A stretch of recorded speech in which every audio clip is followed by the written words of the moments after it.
सहनौ भुनक्तु सह वीर्यं करवावहै तेजस्विनावधीतमस्तु मा विद्विषावहै ॐ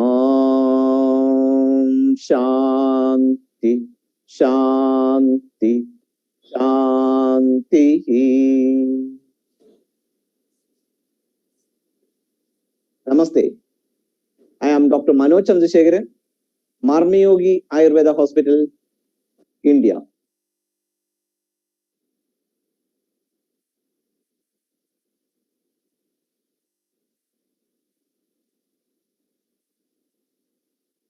Michelle? Yes, I'm here. Okay. Shall I continue? Yeah, continue, please. Okay. So I welcome all my friends. We are here today to learn about one of the most ancient system of medicine in the world, Ayurveda.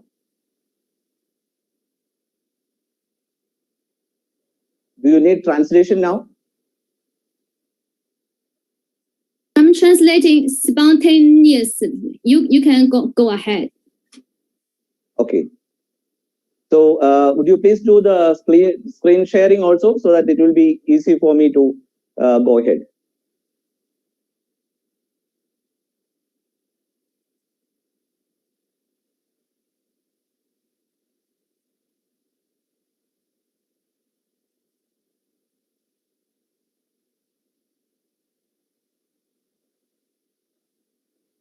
So in this evening, we are going to learn about the most beautiful system of medicine, one of the most beautiful system of medicine in the world, Ayurveda.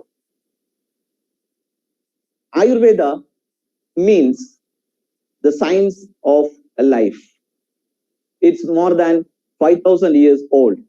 It is somewhat similar to Chinese system of medicine, and most of the principles in both the systems, in Chinese medicine as well as in Ayurveda medicine, we can see very much similarities. It means we have the principles. In Ayurveda also, we are not treating a disease. We treat a person, a person as an individual. We have all the systems in our body. But the most important thing is we must understand each individual is made of so many systems and organs and cells. But in Ayurveda and as well as in Chinese medicine, we treat or we consider the person as a being, as an overall person, a well-being of the overall personality or the individual, not cells alone or not organs alone. In many other systems, we can see that we go specifically to organs. We treat a person for the kidney problem, we treat a person for liver problem, like that. But in Ayurveda, we see the person as a whole. That means not only physical, but we see the physical, mental, emotional, intellectual, and spiritual. In Chinese system also, as far as I know, the same system is being followed.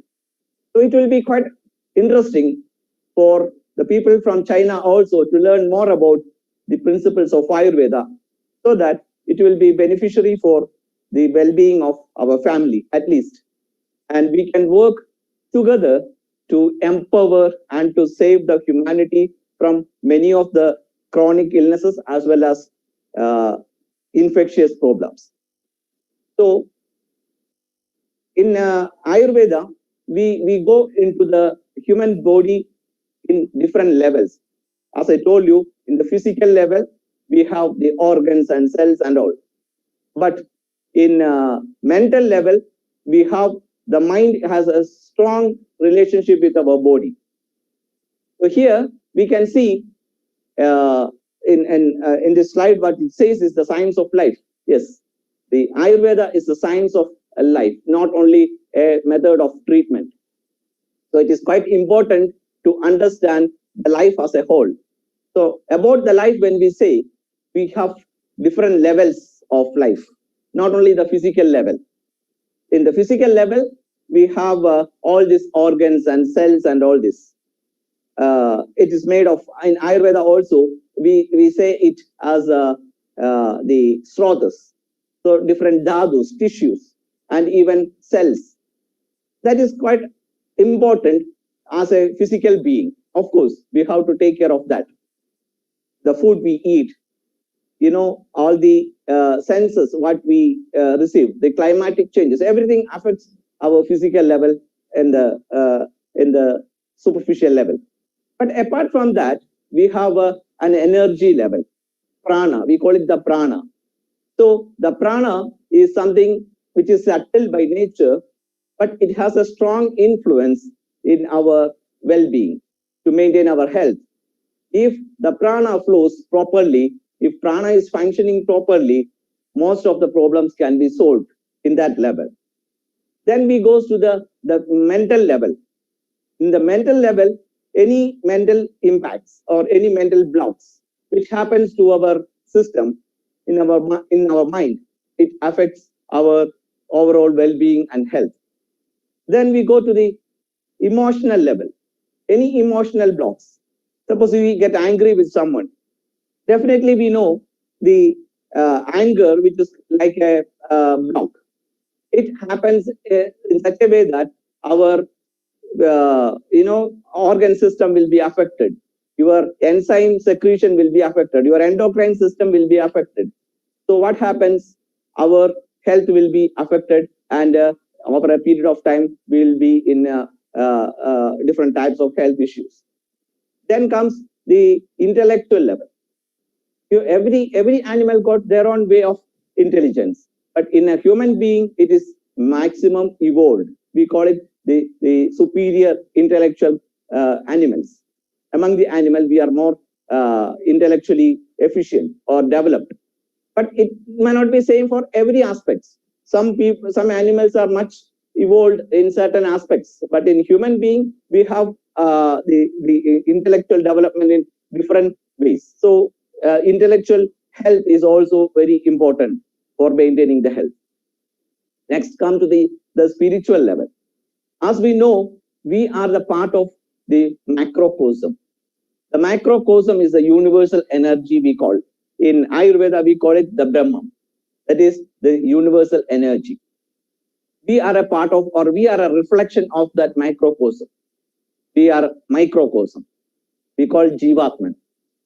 So in every human being, there is a reflection of that supreme universal energy. So that is very important to understand that we are the part of this nature. If we forget that, we think, we are some aliens, we have some special powers. Nothing. Anything happens in the macrocosm affects the microcosm also. So it must be very important to remember and to live according to the nature. So these are the 5 main principles of our human life. Then we go to the next aspect. We must understand the whole universe is not made of 5 elements. Dr. Manoj, they said it's too fast. Slow down. Okay. Okay. So we must understand, it is very important to understand that we are the part of this nature. That is what 很重要的是要我们理解到 ，Can you stop while 同传？Stop， 就是那个把我设成同传。对。Okay, continue. Can we continue? Yes, slow down. Yes. So what I was telling is, we human beings are the part of the universe. We are the microcosm, and the Parabrahman is the macrocosm. So everything what is there within us is existing outside our system in the macrocosm. we are the reflection of that supreme energy. If we realize this aspect, then we cannot disturb any of the natural things around us. When we disturb it, always we must remember that it is going to affect us back in a bad way. So this principle is very, very important in maintaining our harmony and health with the nature. Then next slide, please.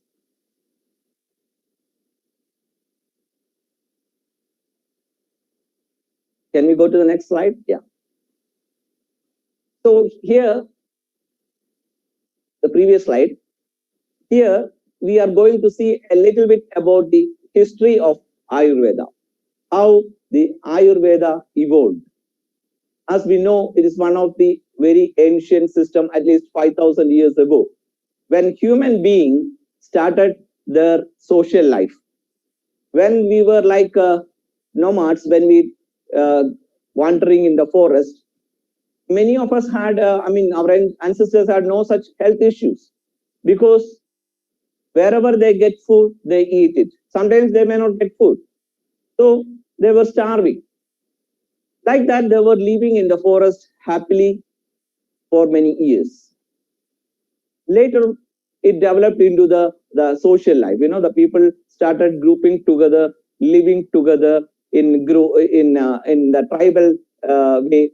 Then the village life started, agriculture started. Like that, slowly our system evolved.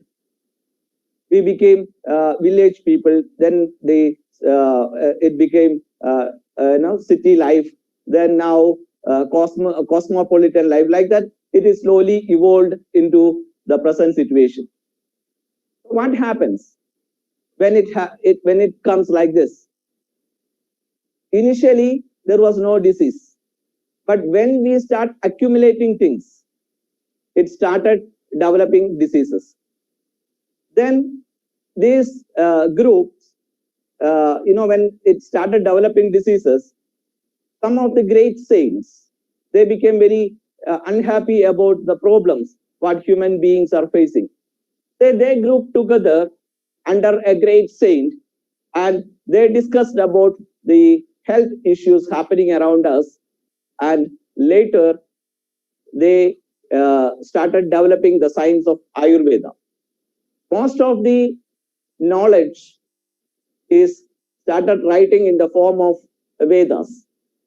So initially there was one Veda, then a great saint called Vyasa, he classified Vedas into four: Rig Veda, Yajurveda, Samaveda, and Atharva Veda.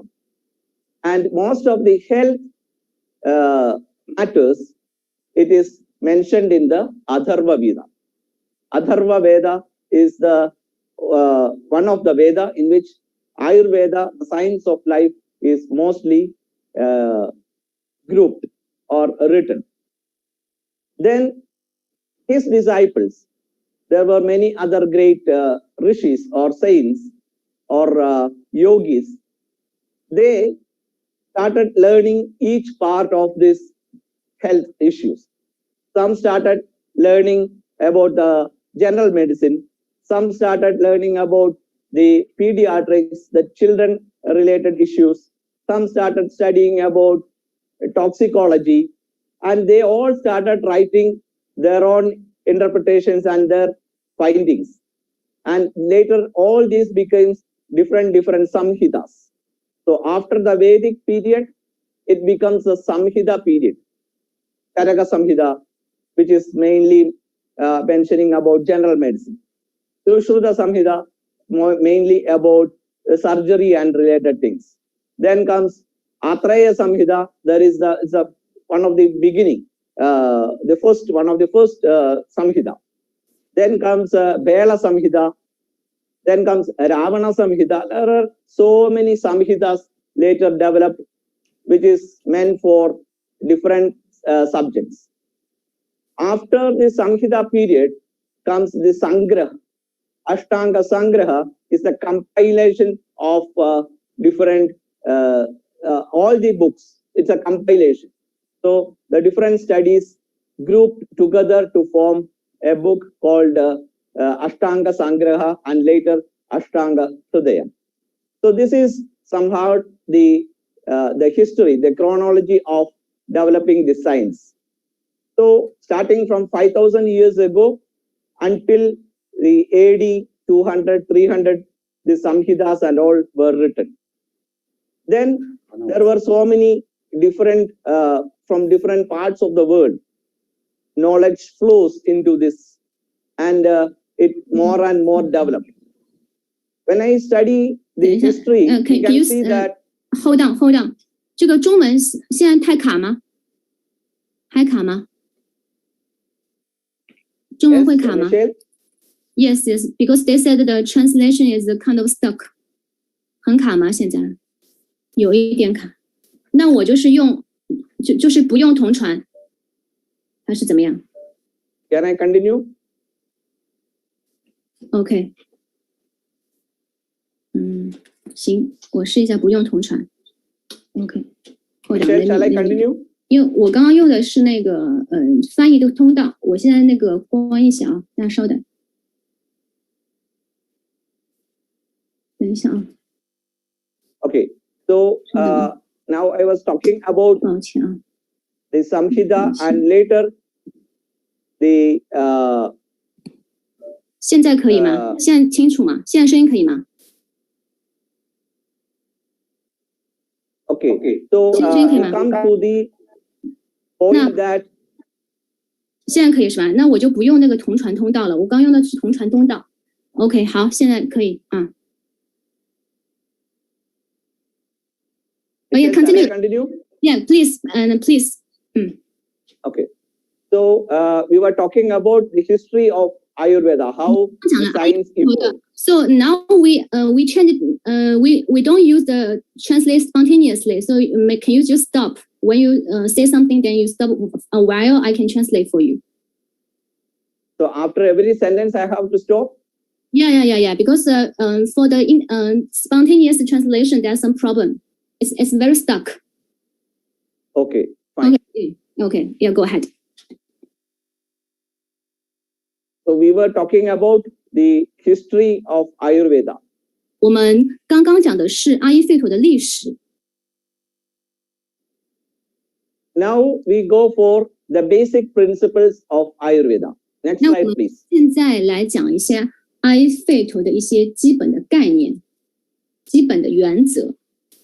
The previous slide, please. Okay, previous one. Okay. So about the objectives of Ayurveda. That means what we are learning Ayurveda, the purpose of learning Ayurveda. 就是我们学习阿育吠陀的目的是什么 Mainly, there are two objectives. 其实主要是有两个目标。One is Swastha Vrata, that is the maintain the health of a healthy person. 就是对于一个健康的人来说，要维持健康。The second is Vyadhi Pramokshana. That means how to treat once we get disease, how we can treat, how we can cure that disease. 第二个就是说，当你生病的时候，我们该如何来治疗这个疾病 Next slide.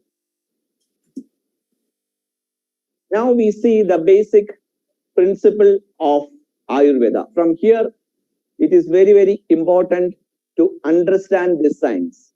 那我们现在开始来了解阿育吠陀的基本原则，从这一页的 PPT 开始就是非常重要的内容了。The whole universe, as I said, is composed of 5 basic elements. We call it Pancha Bhutas. 我们整个宇宙呢，其实是由5大元素组成的，叫 Pancha Bhutas。It is the 5 states of matter. 是5种物质。 The first one is the solid state or Prithvi, it's the earth element. 这个 so it's earth, right? Earth. First one is Prithvi, the earth element. OK， 第一个是土元素。Then comes the water element, the Jala or Apa element. 然后是水元素。Then comes Tejas, the fire element. 火元素。Then the Vayu, the air element. 风元素。Then Akasha, the space element. 然后是空间这个元素。So we have to understand the universe in this way. The whole universe is made of nothing other than these 5 elements. 我们整个宇宙呢，就是由这5大元素构成的。We'll go to the next slide. So from these 5 elements, in order to make it easy to understand, we classify these 5 elements into 3 basic principles of life energy that is called 3 doshas. 那为了 5 elements 更好的 becomes 3 forces. 为了更好的理解这5大元素呢，我们把这5大元素来从3个都下的角度去理解它。3个都下就是3股生命能量。So when we look around, we can see that everything contains, every matter contains these 5 elements. Our food, the materials we use around, everything has all these 5 elements. 这个世间的万物都由这5大元素来构成。From these 5 elements, the 3 doshas of the body is developed, which is called Vata, Pitta, and Kapha. 那这个3个我们叫3都下，就是3种生命能量，就是由这5大元素构成的，叫 Vata, Pitta, Kapha。 Next slide, please. So the Vata, we call the air element or the air force. It is not the air in our body. It is responsible for all the movements, which is made of space element and air element. 然后第一个叫 Vata 元素，它就是一个气，但它也不仅仅是气了，空气了，它负责了我们这个体内的所有的运动。Then comes Pitta. 然后 Pitta is not the bile, but it is the energy which is responsible for all the chemical changes, metabolic changes, including bile, hormones, enzymes. Everything is originating from the force Pitta. 那这个 Pitta 它不仅仅是代表火，它其实也就是代表一种能量，我们体内的那种包括我们体内的一些你的新陈代谢，包括你的体内的任何的一些反应，包括荷尔蒙的反应，这些都是由这个 Pitta 这个都下这个生命能量来决定的。It is made of fire and water element. 然后这个 Pitta 它就是由火元素跟水元素来组成的。Then comes Kapha, the structure of our body. 然后 Kapha 就是我们身体的一些构架、骨架。As we know, 80% or 85% of our body is made of water element.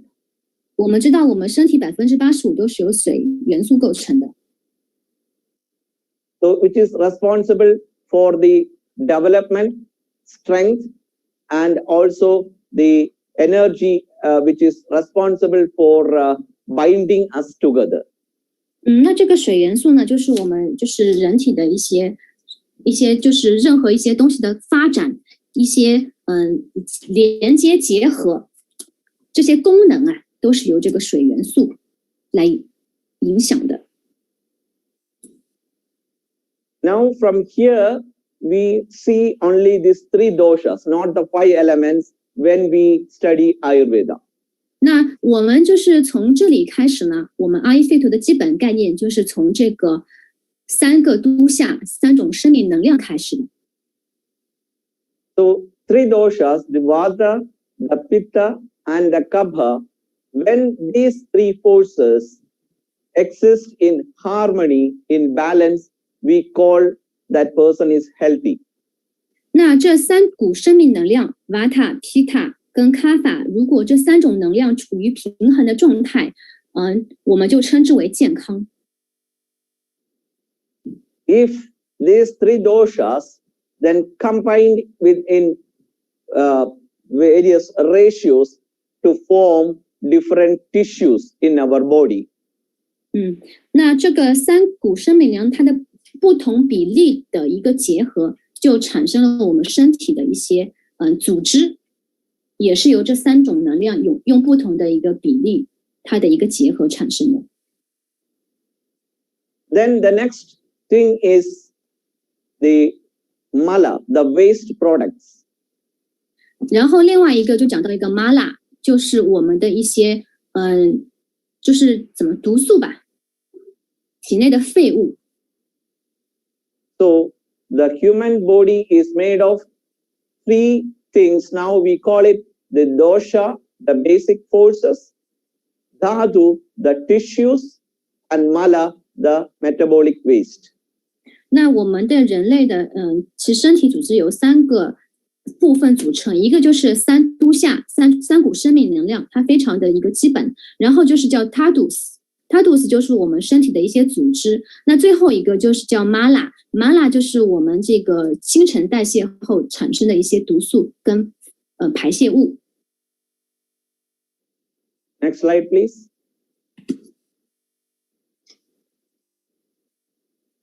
So we have seen the human body is made of 3 doshas, the basic forces, which is responsible for the development and also the existence of and the health of human body.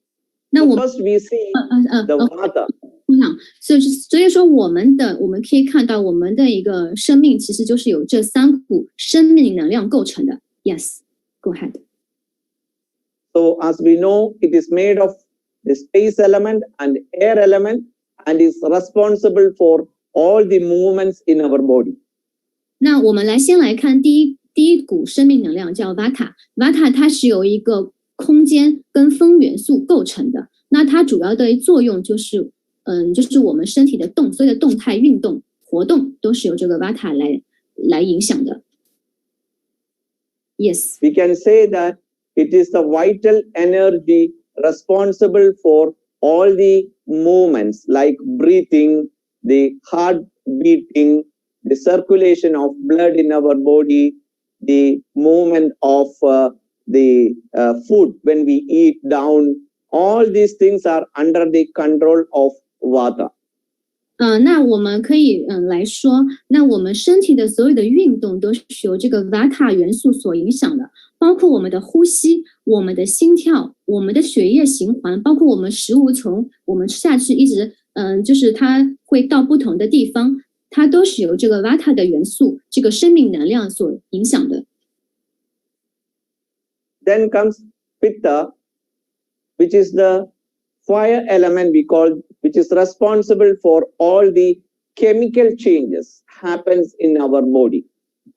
那下面一个就是火元素就是 Pitta 它是由火元素跟水元素构成，那我们体内的所有的转化，包括任何的一些化学反应，都是由这个 Pitta 这个能量所影响的。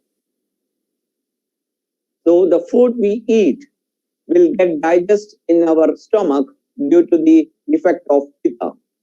那我们就吃下去的食物在身体得到消化，就是因为这个 Pitta 能量所造成的。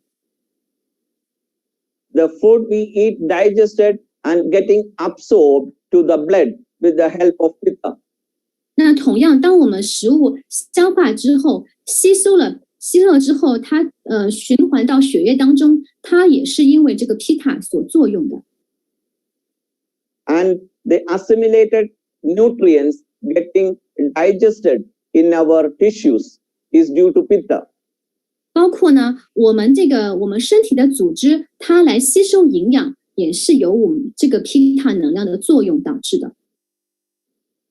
After digestion, it is becoming part of our body, part of our tissues, is also with the help of Pitta.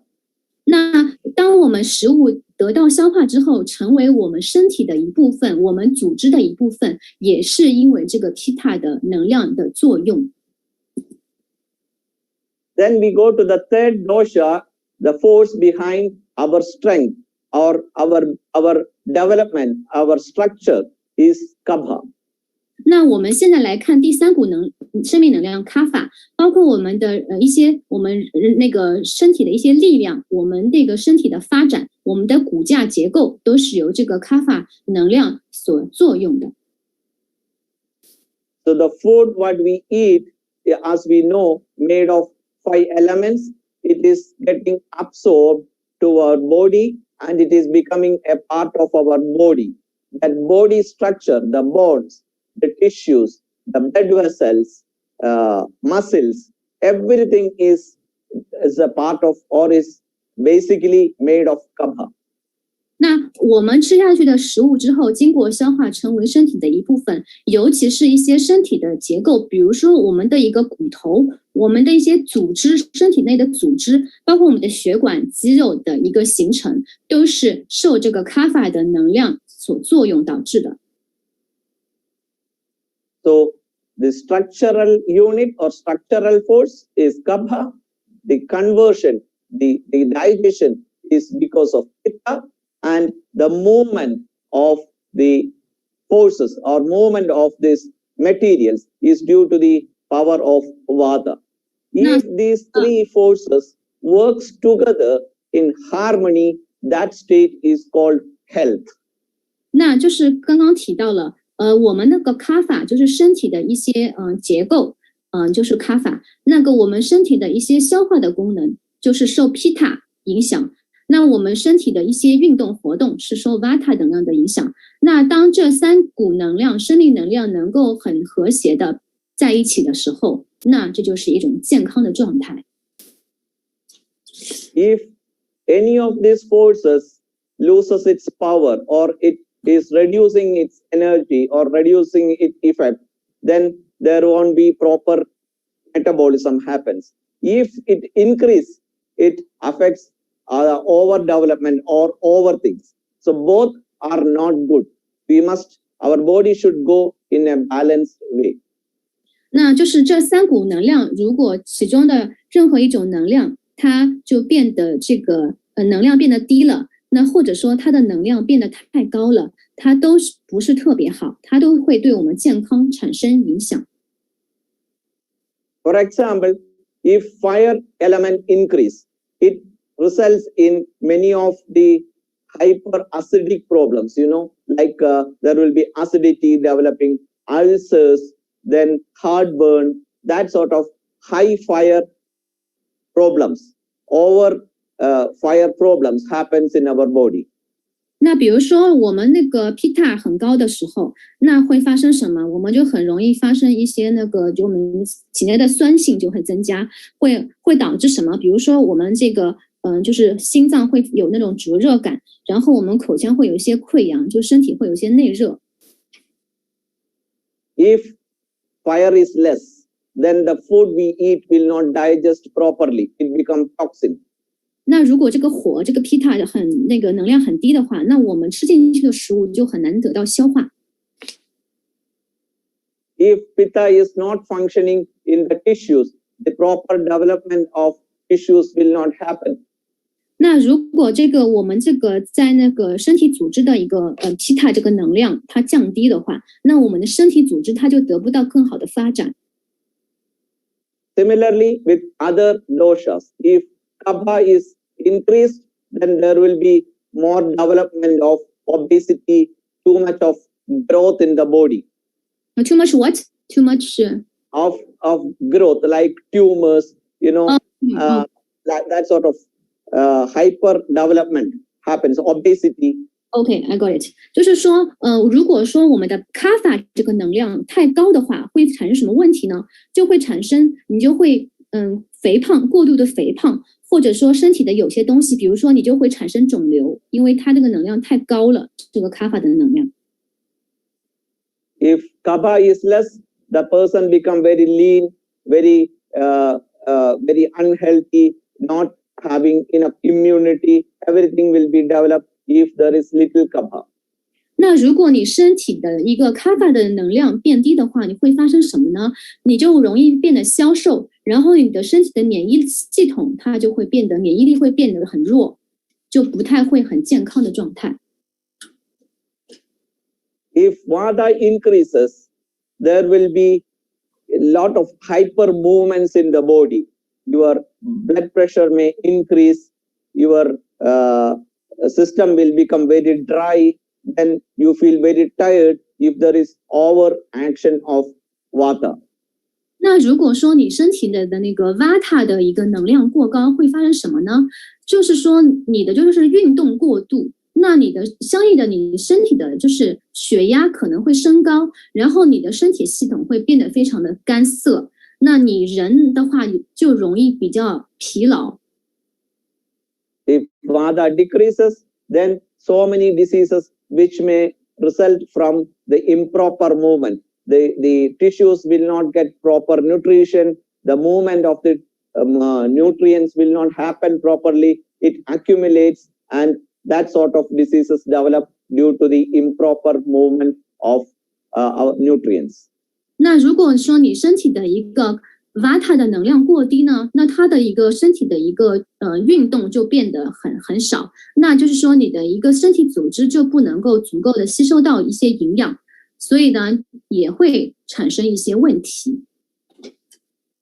So this way we can see a human body from the forces level. That is the basic level which we have to see a human body, the basic forces. 那所以说呢，我们可以去人类就可以从这个角度，从我们这个很最基本的这个生命能量角度去理解我们这个身体的系统。Now we go to the next slide, that is dhadus. Next slide. Next we can one. see the vata here in this, how the vata developed and all. Next slide, please. We already explained this. Okay. So I have already explained vata about how it works, the movement and force giving in the biological activity. And vata is called the king of doshas because it controls the body.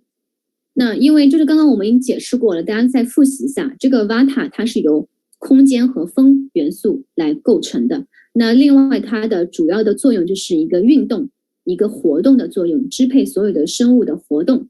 那第三点呢，就是 vata 被称为这个叫 dosha 都夏之王，因为它这个支配的整个身体。Next, the pitta is supposed to be the fire element which helps for cooking, digestion, metabolism, and it is something which is responsible for the acids, hormones, enzymes, and bile. 那就是刚刚现在是讲到火元素，我们 Pitta 的体质的话，它是由火元素跟水元素构成的。那它主要的话，一个就是消化，还有一个是新陈代谢，它会影响新陈代谢。那它也会就是通过那个对我们那些身体的一些产生一些酸性的物质，包括荷尔蒙、一些激素、一些酶、胆汁，它发挥到作用。Yes. Now, next slide. Kapha is which is the structure by which the body is made of. 它就是我们身体的一个构造，它是由土元素组成的。Which gives the cementing effect, the glue or lubrication of the body. 它就是其实就是像我们身体的一种润滑剂。Next slide, please. Then, apart from the dosha, we have dhadus, the tissues, which we have explained, starting from the food which we eat, that is called rasa. The product of rasa is called the chyle. after digestion, which is absorbing to our blood. So from the hold on, can I find? Let me find it. Tadu is this one, right? Okay. Yeah. Yeah. 就是我们现在他讲的就是一个身体的一个七大组织。Yes. Then comes erecta. 刚刚第一个sorry， 第一个讲的叫 rasa 就是我们的一个体液，就是它消化之后的一个精华，它滋养了我们的器官跟组织。OK，yes。All the nutrients which is absorbing to our body from the food we eat will convert to a form in which our body can use. That part is called rakta, the blood. 就是第二个就是血液，就是我们食物吃下去的食物，它那个吸收了，然后变成营养之后呢，它会变成另外一种形式，就变成血液的形式，然后可以将氧气输送到所有的器官和组织当中。The nutrients which is absorbed from the food which became blood starts flowing through our body tissues, the other tissues like mamsa, medas, asti, majja, etc. So the blood which flows through these dhadus, other dhadus, will be absorbed to our body in the form of the water which flows through the paddy field. Each plant absorb nutrients from the water which flows. Like that, when the blood flows through our body tissues, it starts absorbing what is needed for that particular dhatu. 那就是说我们食物它这个经过消化变成了营养之后呢，它会变成血液，然后这个血液呢，它就会输送到不同的一些组织跟器官，包括下面提到的那些肌肉组织、脂肪组织、这些骨骼跟软骨，骨髓，然后这些它都是一个血液，它会通过氧气来输送到这些器官当中。Now you have to visualize it because it is something which we have to understand very basically how our body develops. It is like a paddy field. Just think of a paddy field and water is flowing in between the paddy plants. 那我们就是说，这个医生希望大家可以把刚刚讲的那些身体的组织，就像这样的话，把它有一个视觉化的概念。它是这样的一个，通过这样的一个循环，就这个血液，它是通过这样的一个，通过输送氧气到不同的一些这些那个组织里边去。When it flows, each paddy plant takes what is required for it from the water and from the soil around. Similarly, when blood, which is full of nutrients from the food we eat, flows through small blood vessels in between our dhadus. 那就是说，我们这个血液，它是通过这个食物，它就是吸收了营养之后呢，它就会就是通过这个血管呢，它就会输送到不同的器官里边去，不同的组织里边去。For example, the mamsa dhatu, the flesh. The flesh or the muscles, which takes the nutrients which is needed for its growth when the blood flows through it. 就是当我们的血，比如举个例子，当我们的血液流到了这个肌肉里这个地方的时候，这个肌肉它就会吸收它所需要的，它就会从这个血液当中吸收它所需要的一些营养。Then when it flows through the fat tissues, the medas, which takes the nutrient which is needed for it. 那当我们这个血液流到了 meda， 就是这个脂肪组织的时候，同样的，这个脂肪组织也会去吸收它所需要的营养。Similarly, the bone takes what is required for it, like calcium and other things, the minerals and all absorbed in the bone. 同样的，这个当那个血液它那个流动到了这个骨骼的时候，它也会去吸收一些它所需要的一些，从血液中去吸收一些它所需要的营养物质。similarly, the other organs, other tissues takes what is required for it. 那同样的，其他的器官跟组织，它也会从血液中吸收它所需要的一些营养物质。And if these tissues develops properly, the tissue metabolism, we call the dhatu metabolism. If it is happening properly, then our body will be healthy. 那当我们这些身体的组织，我们叫它度，它如果说它非常的就发展的很好的话，那我们的身体就自然变得很健康。Then comes the third, that is mala. Mala is the waste product which is developing from our body, 会长， from the tissue metabolism. 然后我们这个讲的就是第三个，就是我们的 mala， 就是我们的毒素，就是我们的排泄物。So mainly there are three types of malas. One is 我们主要有stool, 3种这个毒素，一个就是宿便、粪便， which is after the food digestion and all the other chemical reactions, the stool is one of the main mala. 就是我们食物的一个吃下去的食物，它也会变成这个，就会变成这个宿便，包括一些化学的一些物质在身体的合成。 Then comes urine. After the cellular metabolism, the metabolism happens in the tissues. The waste products which is making there, developing there, will be taken to the kidney and it is removing from that organ. That is called urine.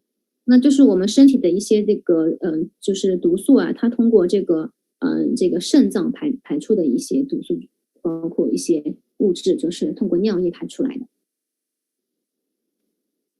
Then comes the sweat. When the blood flows through the superficial blood vessels, it goes out through the sweat glands, certain waste.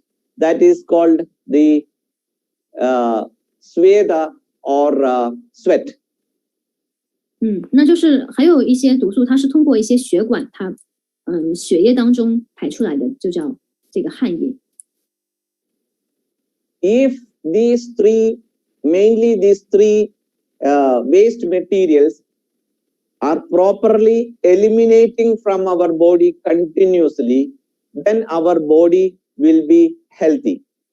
那这3种那个毒素，它能够它能够很通畅的排出我们体内的话，那我们这个身体也是比较健康的。 So the basic forces, that is dosha, the basic system, our body tissues, that is dhatu, and the waste materials, that is mala. If these three elements or components, if they are in a proper development and proper elimination and proper functioning, that state is called health. 那我们刚刚讲的第一个层面是我们的dosha生命能量，第二个层面讲的就是那个dhatu我们的身体的组织，第三个叫 mala 就是我们身体的毒素。那如果这3个层面的那个它能够很发展的很好，很通畅，包括它每个这个层面它都能够正常运作的话，那我们这个身体就自然就获得健康。 So this is very, very important. These principles we have to understand in order to keep our body a healthy state. 那这非常重要，我们能够从这个3个层面去理解它，然后就知道我们如何让我们的身体保持健康。 Okay. From this, we will go to the another level, that is the guna, that is also a part of human body.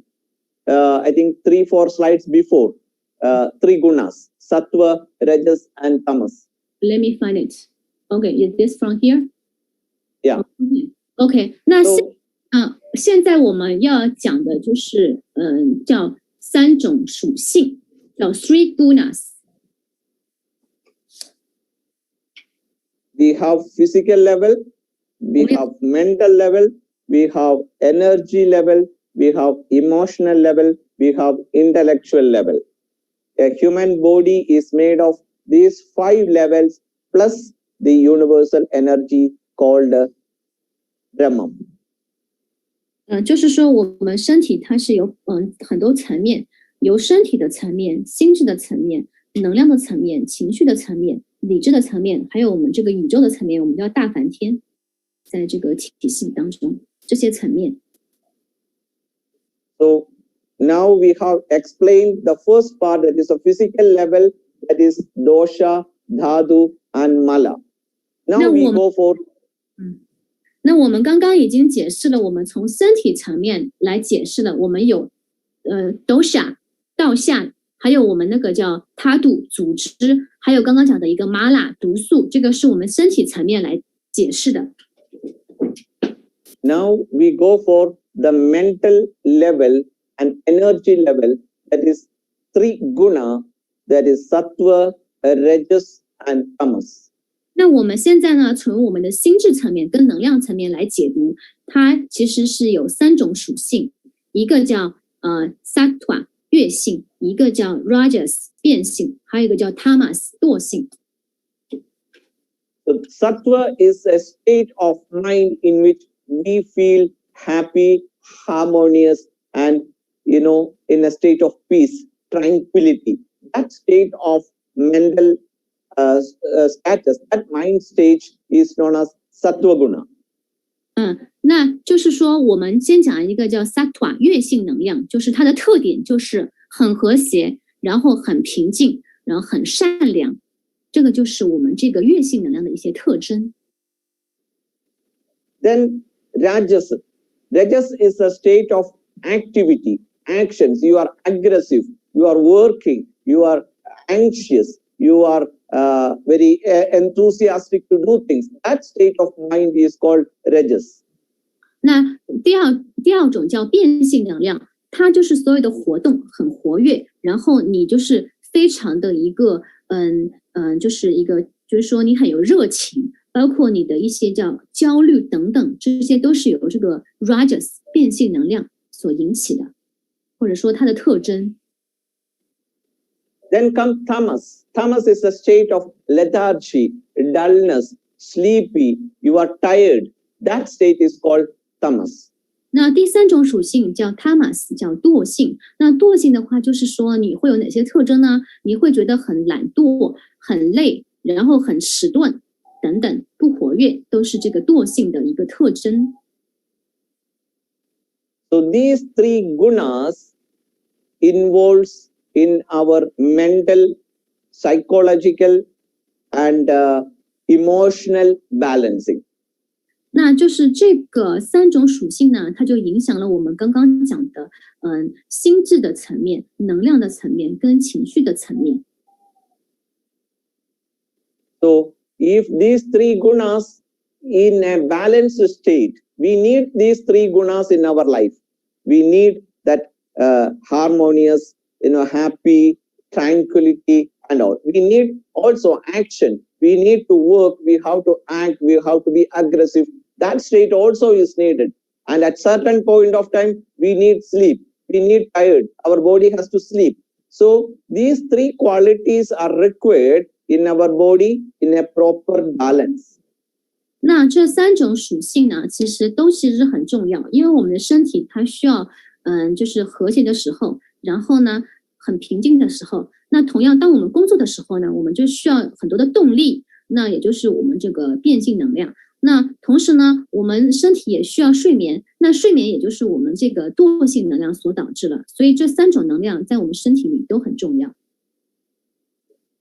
So to maintain health, we need physical health, we need mind or energy health.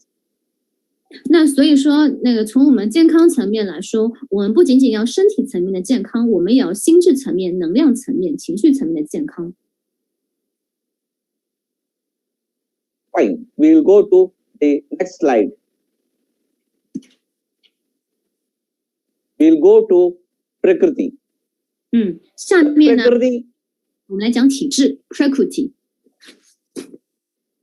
Prakriti, we have again this physical Prakriti and mental Prakriti. First, we will discuss about the physical prakriti. 那讲到体质呢，我们同样也有身体层面的角度，而且还有一个是mental level, right? Physical and mental. 就是我们有 that is based on the three doshas: Vata, Pitta, Kapha. The physical, the structural, the functional, metabolic state of existence. That is the physical prakriti. 那我们刚刚讲到的这个三股生命能量，我们可以从 Vata, Pitta, Kapha 包括这三个能量层面来讲。Yes. So what is the importance of learning Prakriti? That is very, very practically we have to understand. If we know our Prakriti, if I know my Prakriti, I can choose my food to make my body healthy, to make my system healthy and balanced. Also, I can choose the job, what I can do. Hold on. Let me translate. 就是说，为什么说我们要认识到这个体质？为什么认识到这个体质的重要性呢？因为当我们可以了解我们体质的时候，我们就知道该如何来饮食。Yes. Then we can choose, about our friendship, our partnership, our family. You can choose based on your Prakriti. If you know my Prakriti, I can choose my job. What type of job is suitable for me? I can choose my friends. What type of friends may be good for me? I can choose my life partner. What type of partner is good for me? So if I know my Prakriti, I can analyze the system in a subtle level so that I will be happy and healthy. 那就是知道我的体质有什么样的一个作用跟好处呢？就是说，我知道我的体质之后呢，我认识到自己的体质后，我就知道我哪方面的工作适合我。那不同体质的人有不同的工作，其实适合他。那我知道我的体质后呢，我也知道，怎么样的体质的人才可能成为我的好朋友。那对于我择偶来说，我也知道怎样的一个体质的一个类型的人才适合成为我的伴侣。Now we must understand what is Prakriti. Prakriti is the ratio of these doshas at the time when a sperm and ovum unites in the womb of mother. 就是我们现在来讲一讲什么是体质。那它这个体质就是刚刚讲的三股生命能量的一个结合，一个比例。那它是什么时候产生呢？就是在我们这个在母体里，就是这个精子跟卵子结合的，在我们子宫里结合的那个时刻，就产生了这个体质。Yes. We call it is genotype. That means at the time of fertilization, when a man and woman go for a child, when they do the act of sex for a child, the sperms will be released to the uterus of the female. And the sperm contains again these three doshas, Vata, Pitta, Kapha. The ovum, which is producing in the woman's body, also contain Vata, Pitta, Kapha. So these three forces are there in sperm as well as in ovum.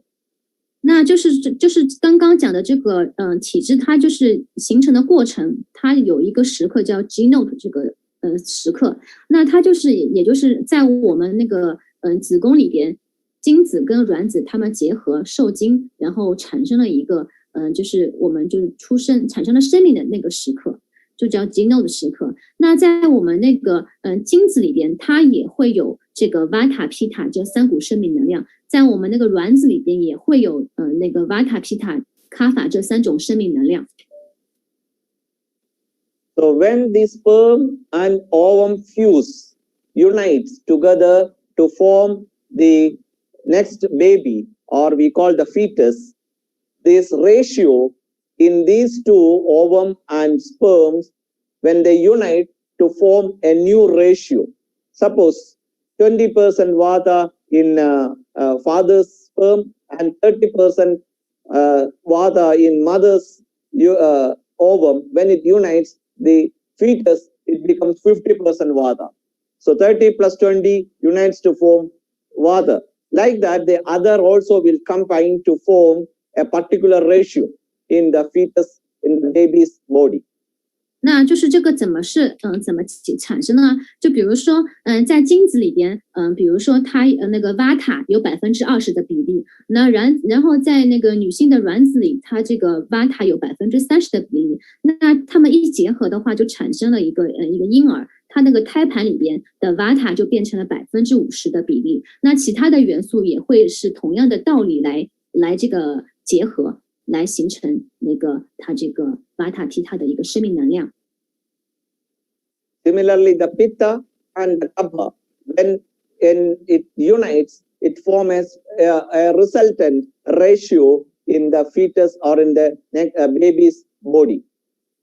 那同样的，就刚刚解释过了，就是皮塔跟卡帕这两股生命能量也会用相同的方式，在精子跟卵子里这个有一定比例之后呢，它会在就是新生的婴儿里，它的胎盘里边，然后结合成，然后它也会有一个新的一个这个能量的比例产生。This Prakriti will be there from the time the fetus born until we die. It will be the same. The Prakriti will remain the same throughout our life. It is like our DNA structure. 那就这个体质呢，它就是从我们这个胎盘开始，它的比例，直到我们这个死亡，整个过程它是不变的，就像我们这个 DNA 一样，它是不变的。Go to the next slide, please. Next one. Oh, maybe. Let me. No. After this. Let me see. Up, maybe up. Next slide, next slide. Next. Yeah, Tridosha character. Yeah. This one, right? Okay. There is the Tridosha. The previous slide, I think, the Tridosha character. This one, right? Yeah. Okay. No. We have to go ahead. Okay. This one? The Prakriti. We were in Prakriti. Oh, Prakriti. Okay, hold on. Tridosha. Oh, sorry. We're talking about Prakriti. I got you. Yeah. This one? Next slide. Okay, fine. I'll explain about Prakriti in this way. Okay. I think that particular slide is missing, so no problem. So the Vata, Pitta, and Kapha Prakriti makes the important to understand, because if we know that what is my genotype, what is my Prakriti, according to that I can live my life healthy and happy. That is what the importance of knowing Prakriti. We'll go ahead, Michelle. We'll go ahead further. After Prakriti. Let's see. Which one? We have completed all this. We have completed. Yeah. Go ahead. Which one? This one? This one? Yeah. Now we go for this is about the food. Okay. So how based on this Prakriti, now I think you might have understand the Prakriti. Now based on this Prakriti, how we have to choose our food. That is the next thing we will see here. That is about the rasas. This one. Oh no, the six. Rasa, the 6 taste. Yeah, 6 flavors. Yeah. 就是刚刚讲到的是体质，就通过不同的体质，你得知道就是你可以吃哪些食物。So here in this session, you can see there are 6 type of taste in the food we eat. Now, based on this, each Prakriti can choose the amount of food or type of food they can take. 就是每一种体质它都有这个，就是饮食它都会不一样。So suppose I am a Pitta Prakriti person, or I am a Kapha Prakriti person, or I am a combination of Kapha and Pitta.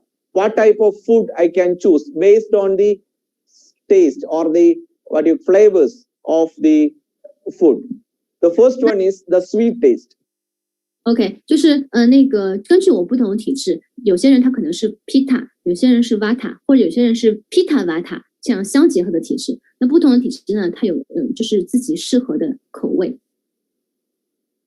So in this chart, you can see the type of flavors which influence the production of particular dosha in our body. 就是你通过这上面的一个口味，你就可以看到这个口味，它对这个我们这个这些生命能量 Vata Pitta Kapha 它有什么影响？ So the taste which is sweet, for example, sweet, it helps to decrease Pitta and Vata, and it promotes the production of Kapha. 就是它那个，比如说甜味的话，它就会降低这个 Pitta 跟 Vata 的这个能量，然后呢，它让 Kapha 的能量可以上升，提升 Kapha 的能量。So if I am a Pitta type of person, if it is increasing in the body, then I have to choose food which contains little bit of sweet flavor. 那如果说我是火型体质的人，然后我的那个Pitta 那个能量上升了，那我可以做什么呢？我可以就吃一点甜的东西。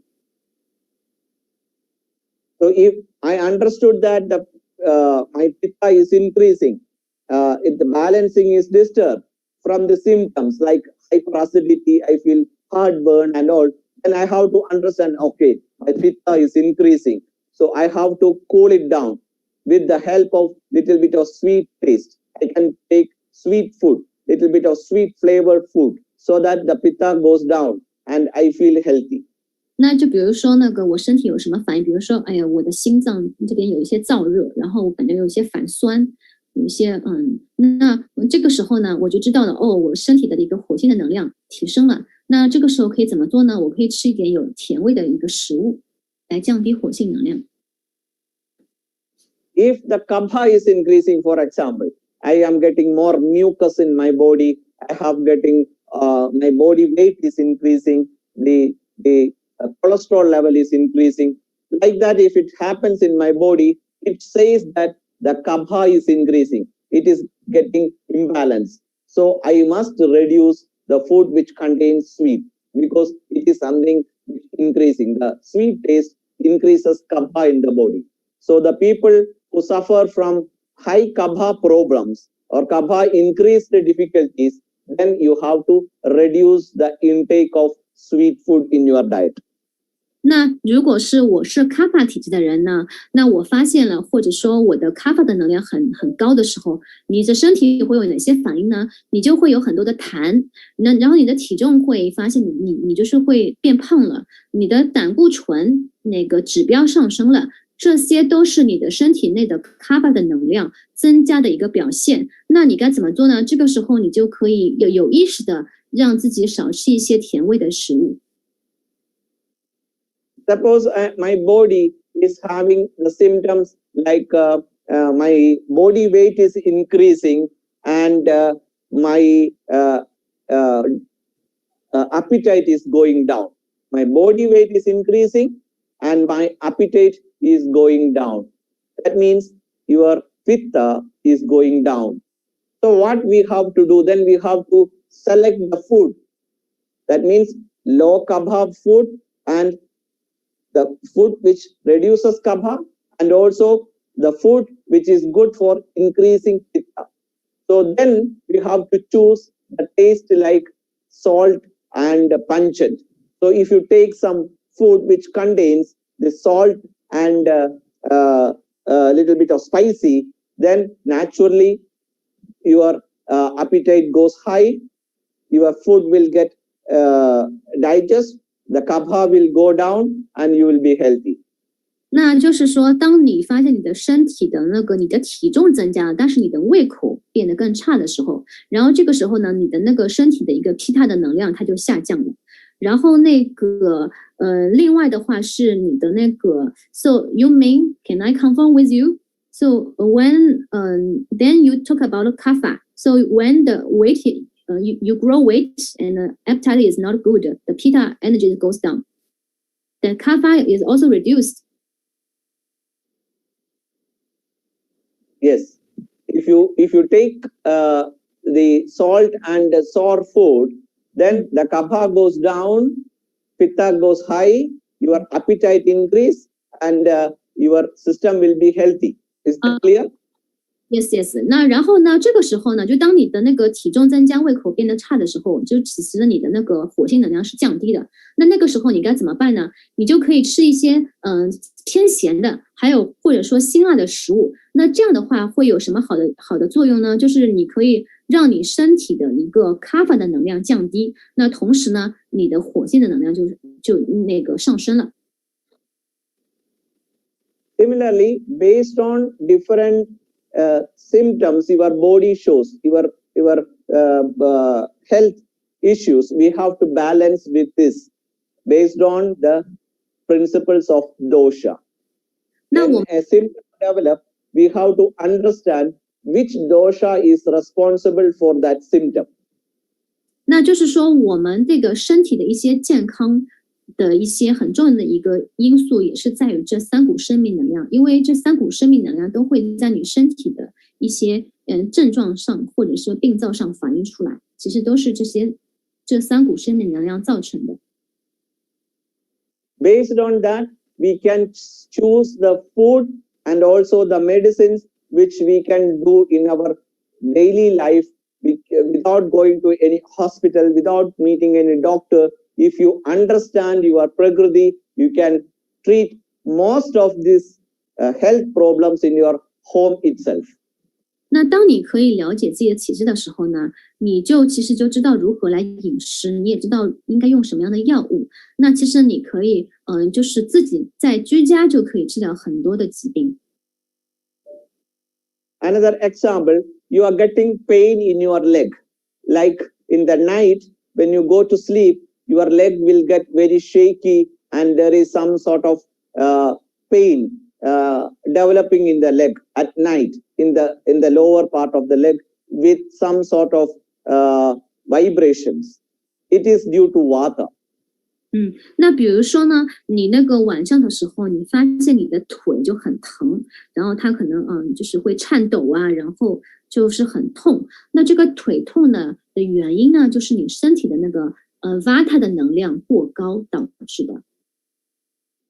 So we have to take food which is opposite to the quality of vata. Vata is dry, vata is pungent, vata is very much fast moving. So we have to choose food like watery, like a soup, which is sweet, little bit oily. If you take hot soup, which contains a little bit of ghee or oil, helps to pacify vata in the night.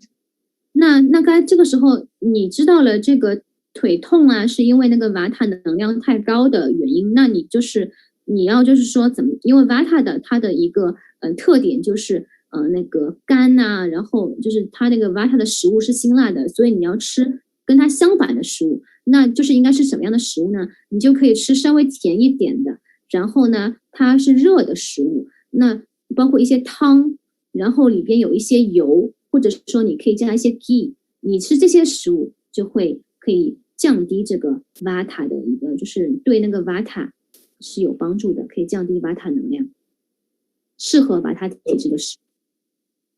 This is the practical importance of learning prakriti, analyzing prakriti and about the food. 那我刚刚举的一个例子就是非常实用的，为什么你要去了解这些体质？因为你就可以知道怎么选择食物，然后你知道你身体有哪些不适的时候，你知道该如何的去下手。We'll go to the next slide. Is it clear, Michelle? Yes. Which way? It's different. Which slide you want? After the flavors. Flavors. Okay, I think this one.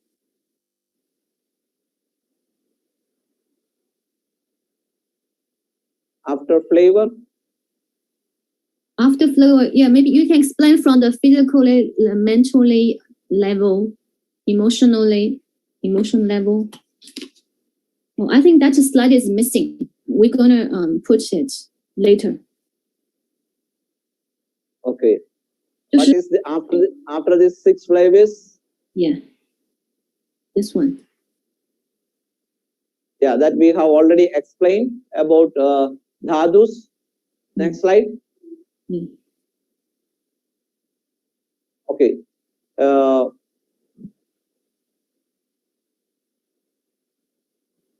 Okay, we'll explain. We have explained that also. We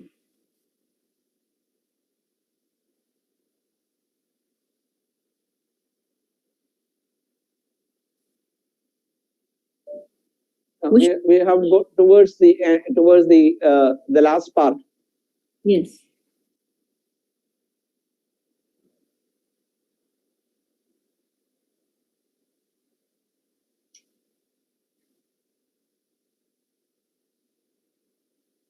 Towards the last part, Michelle. Last we have explained the dosha. Yeah. So I think you can explain practically. I think that slide is missing. We're going to put it later. Prakriti, and from the different perspective to explain Prakriti. From the different people, they have different, characteristic, those kind of, how do people know how do people know better about themselves, about the Prakriti? This slide is missing. So we're going to put. Okay. Yeah. Okay. So here we will explain about the different Prakriti little bit more in detail. So yeah. I will explain about Vada Prakriti, the characteristics of Vada Prakriti. 那我现在就是会来跟大家就是更细的来讲这3种不同的一个生命能量。我先从这个 Vata 开始讲。So the main characteristic of Vada Prakriti is they are emaciated, they will be lean, and their bones will be projecting, the bony, they will call it bony nature. Bone will be what? The bones will be more predominant, it will be prominent. Some people, you can see that the people are thin, lean, and the bones are more clear in the body. I got it. Hold on. 那个，我们刚刚那个小天使说，我可能那个 PPT 那个放错了，那你来放吧，好吗？就是你来放那个那个 PPT 吧，你来分享吧。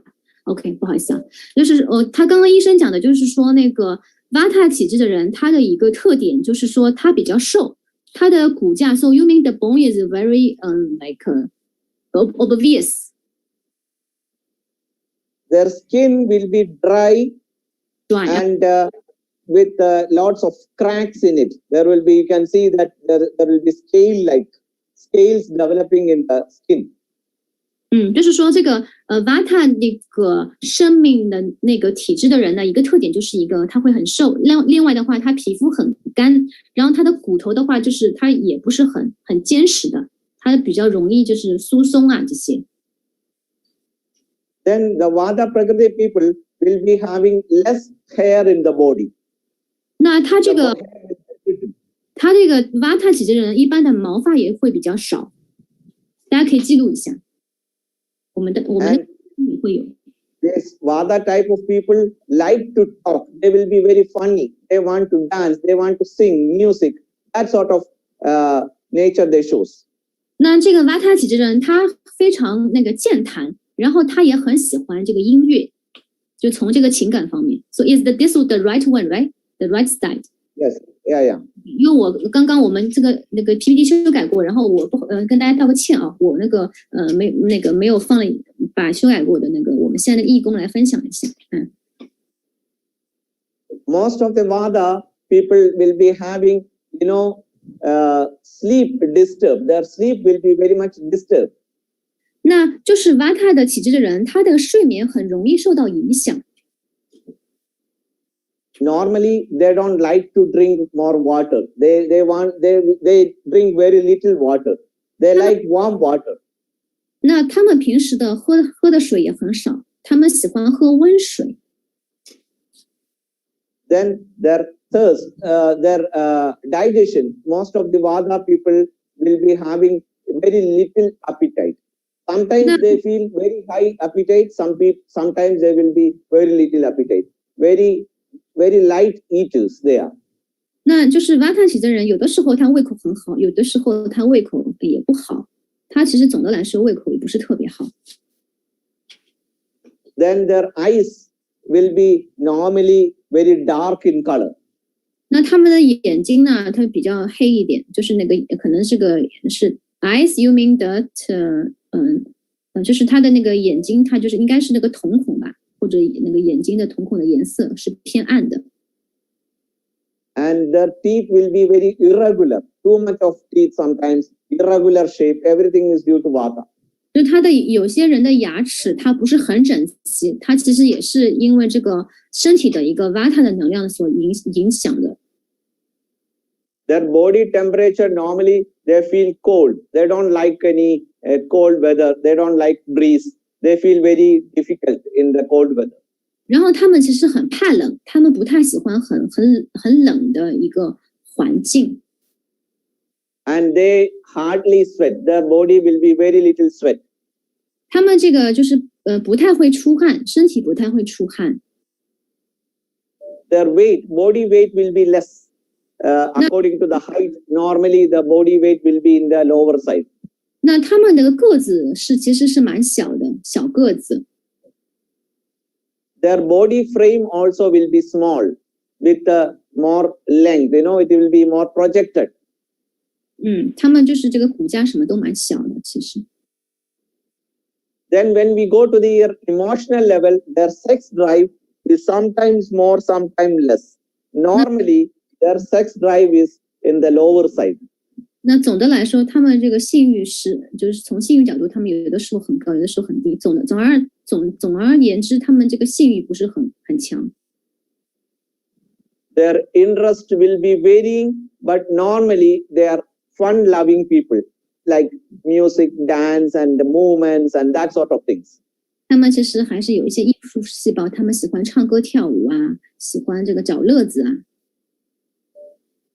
Their emotions and temperament is unpredictable. Sometimes these Vata people, even if big problem comes, they keep cool. But sometimes with small problem, they react more. So they are unpredictable people. 那就是他们性情其实是很难以捉摸的。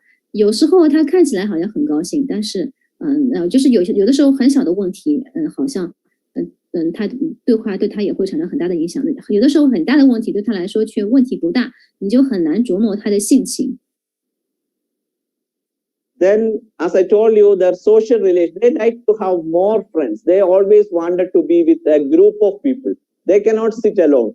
They want always a lot of people around them. They want to move. They want to talk. They want to, laugh. That sort of things. 那他们其实很喜欢跟人群待在一块儿，他们喜欢跟一群人一起找乐子啊，然后一起很开心。他们不太喜欢独处。They cannot take much stress in their life. They want to be in a softer side. They want to be pampered. They want people to do things for them. No, they want to be always in a happy mood. They are not people who can take stress in their life. 那他们不太喜欢他们有压力的状态，他们都一直喜欢自己很快乐的状态，他们也喜欢别人为他们做事情。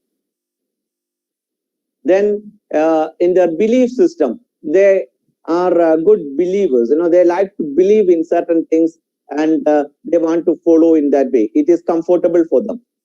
就他们也很 believe in what? In any believing other people, believing in God or believing in this thing, they are mostly they like to follow certain system. 就是说他们其实也算一个比较有信仰的人，他们容易相信人，他们也会容易就信神或者信任一些这个有信仰。They are always superficial. They don't want to go deep into anything. They always floating like always they don't. They are like superficial beings. They don't want to go deeper into anything. 那他们其实很多事情他们会流于表面，他们不太想深入的去挖掘。These people, they are very easy to understand, but easy to forget also. They learn very fast and also they forget. They cannot retain the memory. Memory power, most of the Vada people will be less. 就是他们记得快，忘得也快，所以他们记忆能力不强。So these are the general characteristics of Vada people. 那这些就是我们说的 Vata 的人的一些个性特征。Now, when we go to the Pitta type of people, in the same way, from the body frame, physically, when we look into the body frame, they are moderately built people. Sorry, moderate. Can you repeat? Not very lean, not very heavy. Between, moderate. OK， 就是这个，我们现在讲一下 Pitta 这个体质的人呢，他的身材是中等身材，他没有太瘦，也没有太胖。And the body weight, the chest, the hip, the body structure, every body frame and all in a moderate shape. Not very heavy, not very thin. There will be little bit projection of bone, but not very heavy. Like that, everything in a moderate level. 就是他的身材也是比较偏中等的，他也没有很胖，也没有很瘦，他的骨头也没有很轻，也没有很重。Their sleep will be very fast. In a minute they go to sleep. Without any difficulty, they can sleep. 那他们其实睡眠其实不错的，他们很容易入睡。Their digestion is very good. They eat anything. They like sweet. They can digest anything. Fire by nature. Their digestive capacity is good. 他们的消化能力非常强，因为他们有火元素。Their skin is oily and will be warm. 他们的皮肤他们是油性的，然后它基本上是很温暖的。Their hairs in between and it gets very fast gray color. It loses its color very fast, become gray or it becomes white. Early age itself, they became white-haired people. 就是他们就是很容易就是头发会变白。Then their eyes will be mostly, brighter side. Sometimes red color, sometimes very yellowish color. That sort of eyes color. 就他们眼睛也是很明亮的，然后有的时候也很容易发红。The lips will be very reddish and very hot and reddish color, pink color, that bright color with lips. 那它的嘴唇呢，它就是非常的红润，有的时候是粉红色，就是很红润的颜色。Their speech, they are the people, they get very irritated, aggressive type of people they are. So their speech will be sometimes, very fast. They want to finish things very fast. That sort of activity or way of speech they will be having. Aggressive, very powerful speakers there will be. 那他们呢很容易就是被激怒，然后他们就是说很怎么说很那个激动有的时候，所以他们 Pitta 体质的人呢，他通常语速会很快，那他讲话呢也会很有力量。Then their teeth will be yellowish color. There will be always coating in the mouth, and there will be smell from the mouth more than normal. The teeth will get dental problem. It will get holes and it will get decay. All these things fast because their body is acidic. So the degeneration of the teeth and all will be more for Pitta type of people. 就是他们这个牙齿来说，他们就很容易就是蛀牙或者牙齿有洞，有的时候呢，他的那个口腔里还会有一些异味，因为都是一些体内的火太高了，这个能量。Then the fingers, for Vada people, I forgot to tell, Vada people will be having long, thin fingers in the hands and legs. For Pitta people, for Pitta people, it will be moderate, not very thin, not very heavy, but in the middle.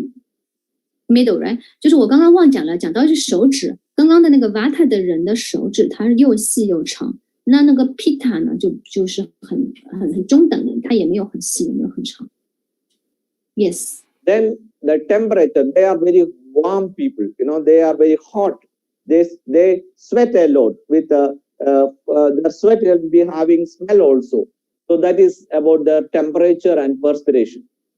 那他们的身体的这个其实是很温暖的，那因为它那个就是火的元素的影响，它也比较容易出汗，那它也可能会有的时候身体比较容易产生异味。Their sex drive, they love sex. They want to have sex, if possible, every day. Very fast, very aggressive sex drive people. 那他们的性欲很强，他们就是甚至希望每天都有这个发生性行为，所以他们非常的一个猛烈。Their interest normally, they love to be in the cooling side. So they want to be in nature. They want to, listen to some music, that sort of, listening nature. They want to cool themselves in nature. That sort of interest they will be having more. 那他们就喜欢那些很清凉的凉爽的地方，他们喜欢待在大自然里边，他们也喜欢听一些音乐。Their temperament, they are fast reacting people. They react to anything spontaneously. 那他们呢是那种反应特别快的人，他们对任何事情的反应都很及时。Their mood, fluctuations will be more. Emotionally, they are very strong reacting people. They will get angry. They will get jealousy. All sort of things will happen very fast. 那同样的，他们就是也是比较情绪化的人，他们可能就很容易被激怒，他也很容易产生一些嫉妒心。They are the people who cannot keep any secrets in mind. They immediately say. They won't keep anything in the mind. They cannot keep any secrets in the mind. They immediately react. So such type of people will get more enemies because of their reacting nature. 那就是因为这样的，他们呢也不太会保守秘密，他们知道什么事呢，他们就会马上讲出来。那因为他们呢是那种随时就会反应的人，所以呢这样的体质的人就很容易会有一些敌人，很容易树敌啦。So this type of personality, it is very, in the business and all, when you make a business relationship or family or your partner, this type of people, we must be very careful in handling because they react to anything. Suppose you have a Pitta wife. So if the Pitta is high, you must learn, or if you have a Pitta husband or a Pitta partner in your business, you must learn how to handle them. So this personality is spontaneous, reactive nature. So when they react, it is better we keep cool. We have to just keep quiet. Then after some time, in a fraction of maybe 5 minutes, 10 minutes, these people will finish everything and they will cool. Then you can speak. So this type of personality must be very careful when you handle with them. Don't react with them. Don't react to them. That will, the Pitta personality will not take it. OK， 那然后讲到这个 Pitta 这些特征呢，就比如说你有一些你的另外一半呢，或者你的那个合作伙伴呢，他是 Pitta 型的人呢，你就千万也得注意，因为他呢就是会及时的反应。那当你跟他发生矛盾的时候，你要知道你要保持冷静，你可以就稍等一下，你可以等个5到10分钟再去反应他，就你要知道如何跟这些人相处。Then comes the activity, the social relations. These people, they have friends for a reason, They won't be friends with everyone. And they look at a person and think, okay, what way I can be a friend of this person? They will choose based on their need. 那他们在交朋友的时候呢，他们也不会跟每一个人成为朋友，他们会根据自己的需求、自己的目的来交朋友。And under stress, definitely they will be very reacting nature. So their stress level will be, they cannot, people who can take big stress and all. They want to do things finish. They want others to do. They make others to do things. They will be like, the boss. They are good for entrepreneurship. They are good for, making others to do work. They know how to make the things happen under stress. So their nature is good for business. 那 P 大型的人呢，他就是会反应很快。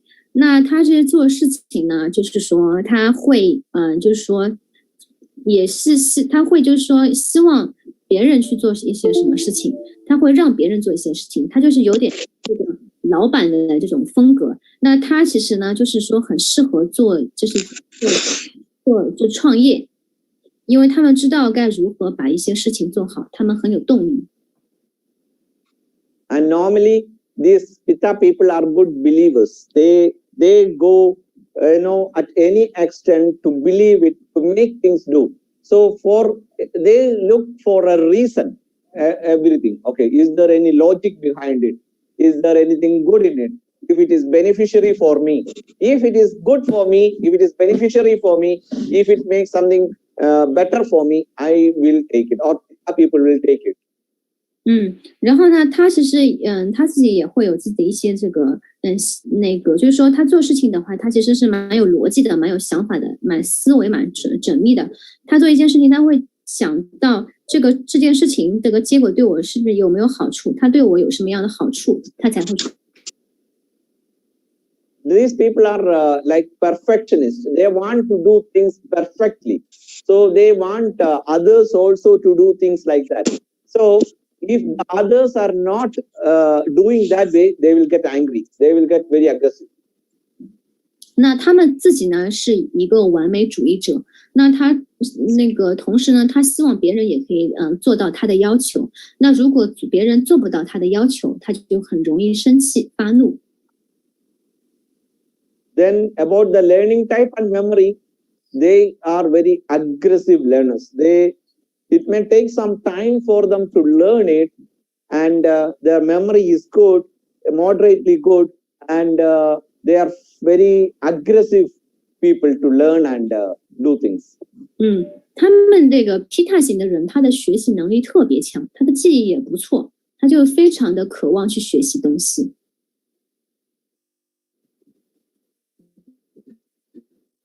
Then this is in general about the Pitta type of people. Pitta people are, as I said, very aggressive. In general, they are hot body people, very aggressive people, and their nature is good for entrepreneurship, and they love sex. They are very fast. That sort of mentality is called Pitta type of people. 那我刚刚讲了一个 Pitta， 再总结一下，那些 Pitta 型的人，他的身体层面他很热，然后他其实个性上他是比较冲动型的，然后还是有一些野心的。那他其实很适合是做自己创业，然后呢，他那个性欲也非常强，然后他反应啊、动作啊、语速啊都特别的快，他都有这些特征，大家可以看看自己是不是有这些特征。Then we go for Kapha type of personality. 那我们下面来看一下这个叫 Kapha 的这样的一个体质的一些特征。So the Kapha type of people are normally heavy in build. 那这个 Kapha 型的人，他身体他一般的话就体重会偏重一点。Their body structure will be heavy built people, very heavy bones, 他的骨架 big bone people.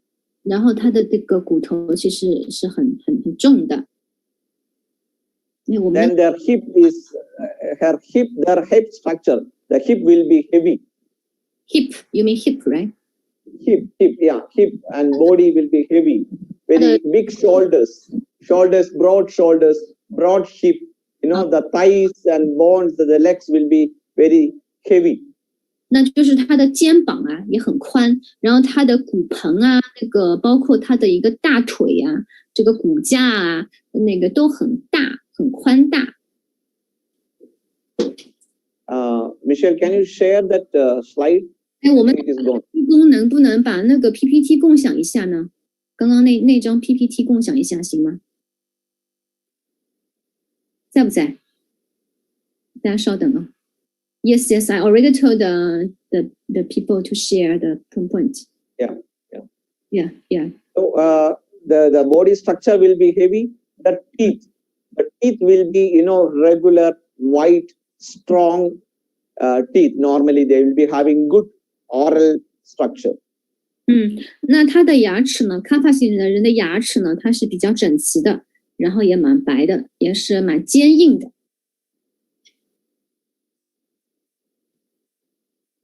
Then about their sleep, they need some time to sleep. They cannot sleep fast, but once they go to sleep, they will go to very deep sleep. 那他们呢，就是没有很容易入睡，他们入睡的时间很慢，但他们一旦入睡呢，他的睡眠质量还是很好的。And their thirst, they won't feel thirsty. They won't normally drink water at all. They don't like to drink water, maybe 2 or 3 glasses of water maximum. That also warm water. So that is something always having problem with the kapha type of people. 然后他们也不是经常喜欢喝水，那他们呢也是适合于喝温水，他们平时也就2到3杯就差不多了。他们。And their digestive power will be good. Normally, they have good appetite. They can eat any type of food, but they digest anything. 他们消化能力还不错，他们其实他们任何的食物他都能消化，他们消化力还是不错的。Their skin will be oily and cold. 他们的皮肤呢又是油，但它的温度却是不高的，冷的。And their hair will be black, and it will be very strong, thick hair they will be having on the head and also on the body. 那他们这个身体的头发包括毛发是黑的，然后它也是蛮密的。蛮稠密的，然后这个发质的那个也是不错的。Their eyes will be white, sclera, black. That black and white will be in a proper shape, big eyes. That sort of nature they will be having for the eyes. Beautiful eyes they will be having. 卡法的人一般的有一双漂亮的大眼睛，他这个眼球这个眼白呀，然后黑白分明啊。And their lips are thick, thick lip people. 他们的 big lips. 他们这个嘴唇是很厚的。Their speech, they speak very carefully. They won't speak much. They are not people who speak more. They are very slow, very, they think before they speak. So they are very little, very low speaking people. 那么他们讲话的话，他们没有说讲，他们不会讲很多的话。他们在讲话之前呢，都会经过深思熟虑，也不会讲很快。Their fingers are, small, short fingers, but very heavy. The width will be more and short. 他们的手指呢，他们不是会很长，但他就是手指也不会很细，有点粗。And their body temperature always very less, and the sweating also will be very less. 那他们这个身体的体温不是很高，他们也不太容易出汗。About their sex drive, they need time to get heated up. They need more time to get sexually activated. They need more foreplay. They need more time. They need more stimulation to get a sex drive. 那他们的性欲也不是很旺，他们在那个发生这个性行为之前呢，他需要之前有很多的一些前戏也好的一些活动来激起他的性欲。But once they get the sex drive, they will perform like anything. They can have the sex drive for long period. For Pitta people, they get it fast and finish fast. But for Kabha, they get it slowly it will come up. But once they get it, it will be long for maybe hours. That's like sex drive.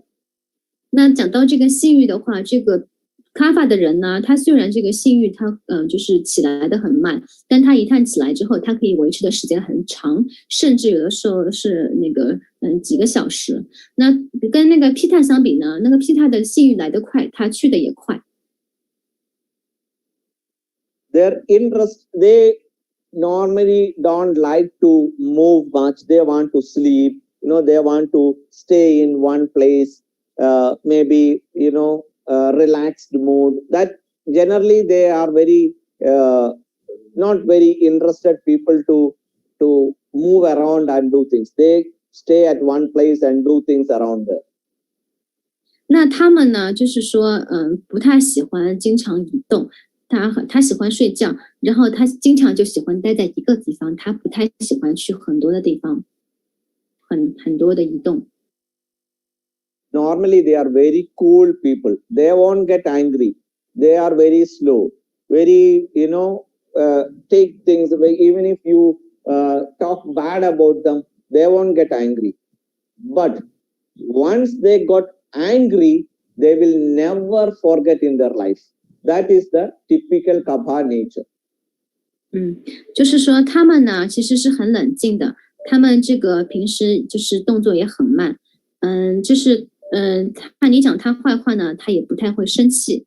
但是呢，如果一旦你真的把他激怒了，他非常生气的话，他一辈子都不会原谅你。You mean forgive or forget? They won't forget and forgive both. They won't. Once they get angry, even if you talk bad about them, they won't react. Pitta people react. They say immediately, and they forget it and they forgive it. But Pitta people will keep that grudge in the mind. They may appear normal outside, but inside they will. They always people who will not express their feelings or emotions. They keep it inside. 就是卡法型的人呢，他不太会善于表达自己的感情跟情绪。如果说你就是讲了他坏话，他可能表面上他不会有任何的反应，但他心里边他也会记仇呢。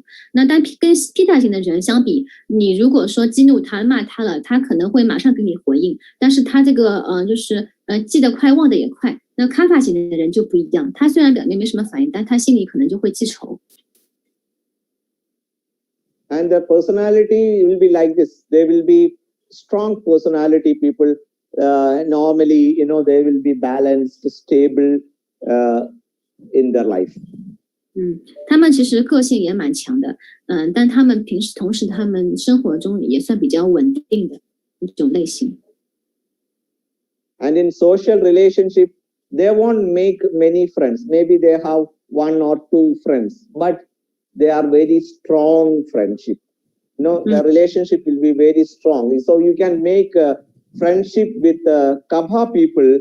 That means even if they die, they won't leave you. In any situation, whatever happens, they will be with us. 那就是说，卡法型的人呢，他朋友不是很多，但他却有1到2个非常知心的朋友。如果说你有卡法型的朋友的话，说不定他这一辈子都不会离开你。They work very good under stress, and their activity will be very slow. Normally they do things very slowly. They take their own time to do things. They won't be in a hurry and all. They are very slow, steady people, but they do things. Maybe little bit difficult to start. There will be a starting problem for Kapha people. Somebody needs to push them. Maybe a Pitta people need behind to push. So if you are a Kapha type of personality, always better to get connected with a a Pitta person, because Pitta is aggressive. If you are Kapha, if you have a Pitta person behind you, so that your activity will be good. Otherwise, you feel sleepy, you feel tired. 那就是说开发型的人呢，他其实做事情很慢的，但他很稳，所以就是他做一个事情的时候，刚开始会有一些问题，因为他一直会不启动。那所以对于开发型的人呢，最好他有一个是 Pitta 型的人可以跟他在一起，他就可以去激励他、刺激他，让他可以行动起来。Once they start a project or any work, they will go to any extent, they will take any strain. They are strong enough, they are physically, mentally very strong people to do things. So they will be very good in managing things. So they can be good managers. 那就是说呢，他们一旦只要开始启动这个工作和项目的时候，他们就变得很有力量。他们就是不管身体层面、心智层面，他都是很有力量的。他可以把这个事情这个协调的做得很好。We call them thick-skulled people. Means they won't believe anything easily. But if they believe something, it will go deep to their brain. It will not go out. Once they believe something, they will keep it to any extent. This is the difference. Vada people, they will take everything superficial. Pitta people, they take it for their benefit. But Kapha people, not easy to believe something. But once they believe, it will go deep to their brain and they will remain with that. 就是卡拉型的人呢，他不太会轻易相信一些东西，但是如果他真的相信了，他就会从内在深信它，然后坚持它。那相比较而言，我们刚刚讲的，那个比较一下 Vata people 的话，他就是说他就是存留在表面，然后讲到那个 Pitta 的时候，他们只是会为了对自己有利的一些事情，他才会去做。Their learning type, they may be taking some time to learn, or slow learners. They are very slow. But once they learn something, they will never forget. It goes deep to their memory. 那讲到这个学习能力的话，记忆能力的话，就是他是那种这个很慢，学得很慢，他记得也很慢的。但是他一旦记住了，学会了，他就可以一直不会忘记。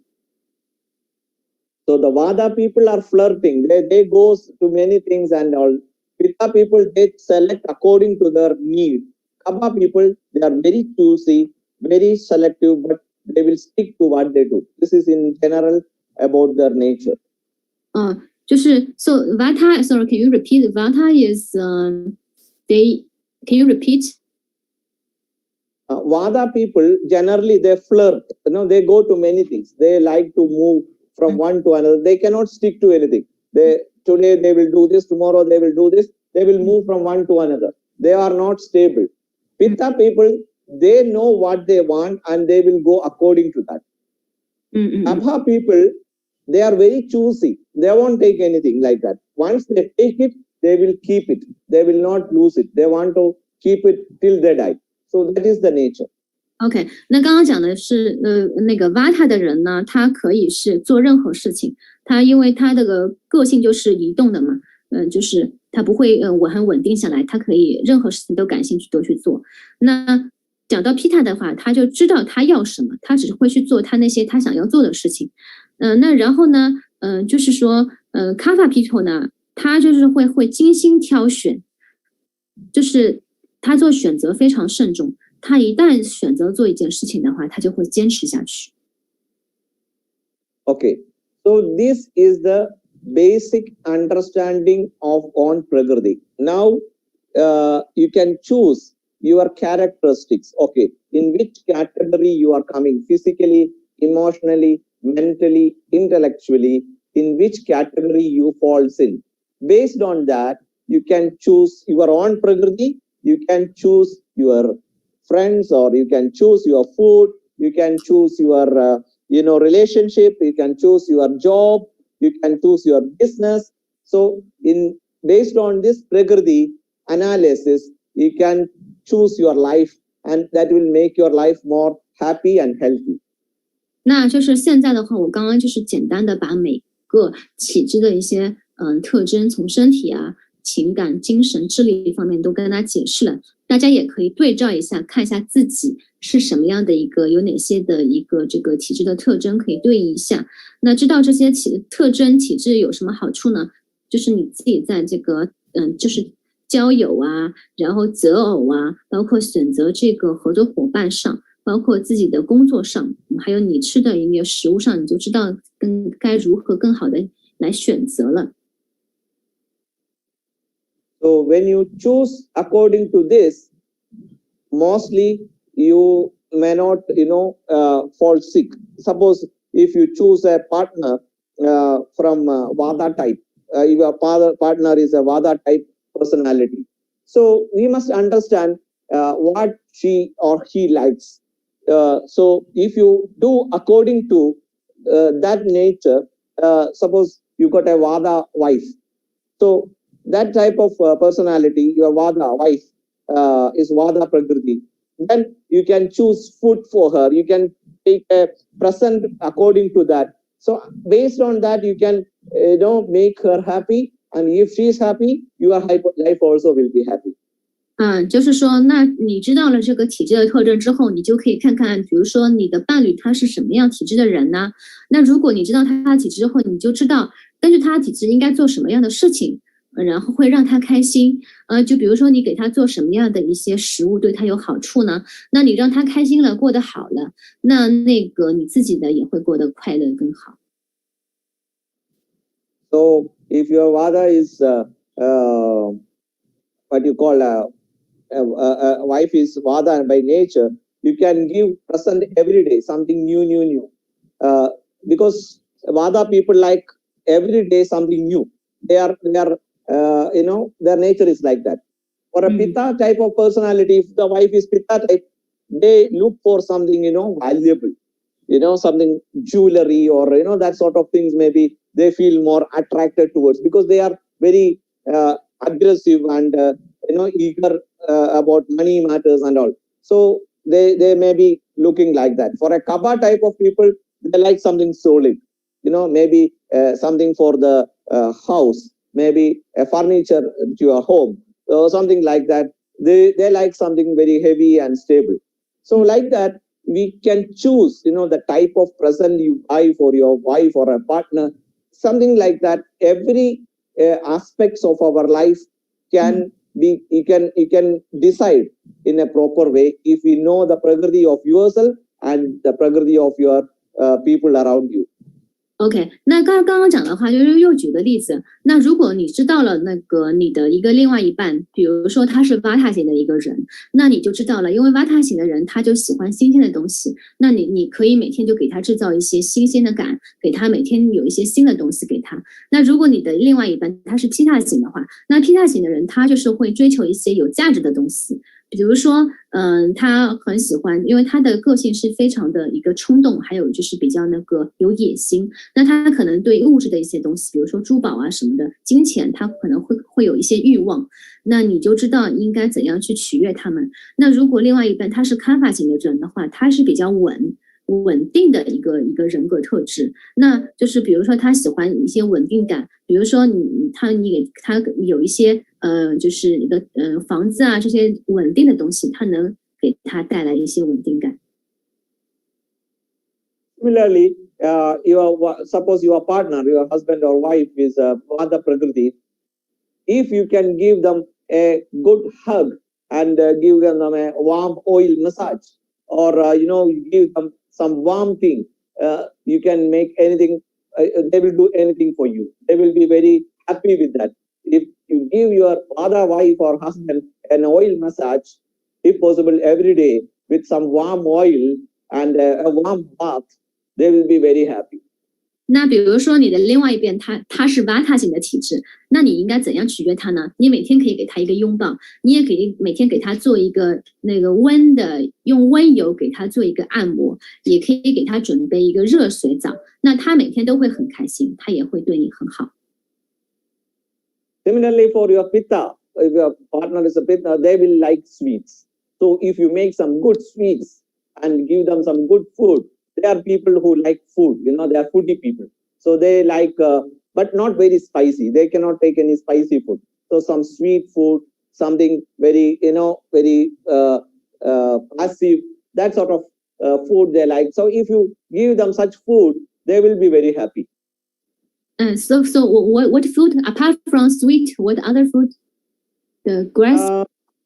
Sweet and not very spicy. Something like a payasam, like ledu or payasam or that sort of things. Oh, okay. Which is spicy. Okay, just sweet like a dessert, something. Yeah, like dessert. Yeah. Okay. Ice cream. Ice cream. OK， 就是说对于cake， 就是对于那个披萨型的人，如果有披萨型的另外一半的话，你应该怎么学他？你就可以给他吃一些甜食、甜品，包括冰淇淋啊、蛋糕啊什么的，那他就会很开心，因为他本身就是一个吃货。你不要给他吃太辣的东西。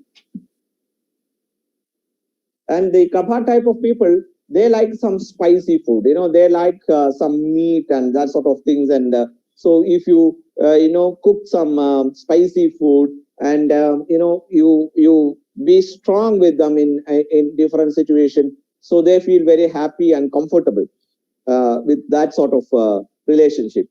那这个卡法型的人呢，他就喜欢吃辣的，然后肉啊之类的。如果你能给他这些食物，他就会很开心，你就会跟他相处的很好。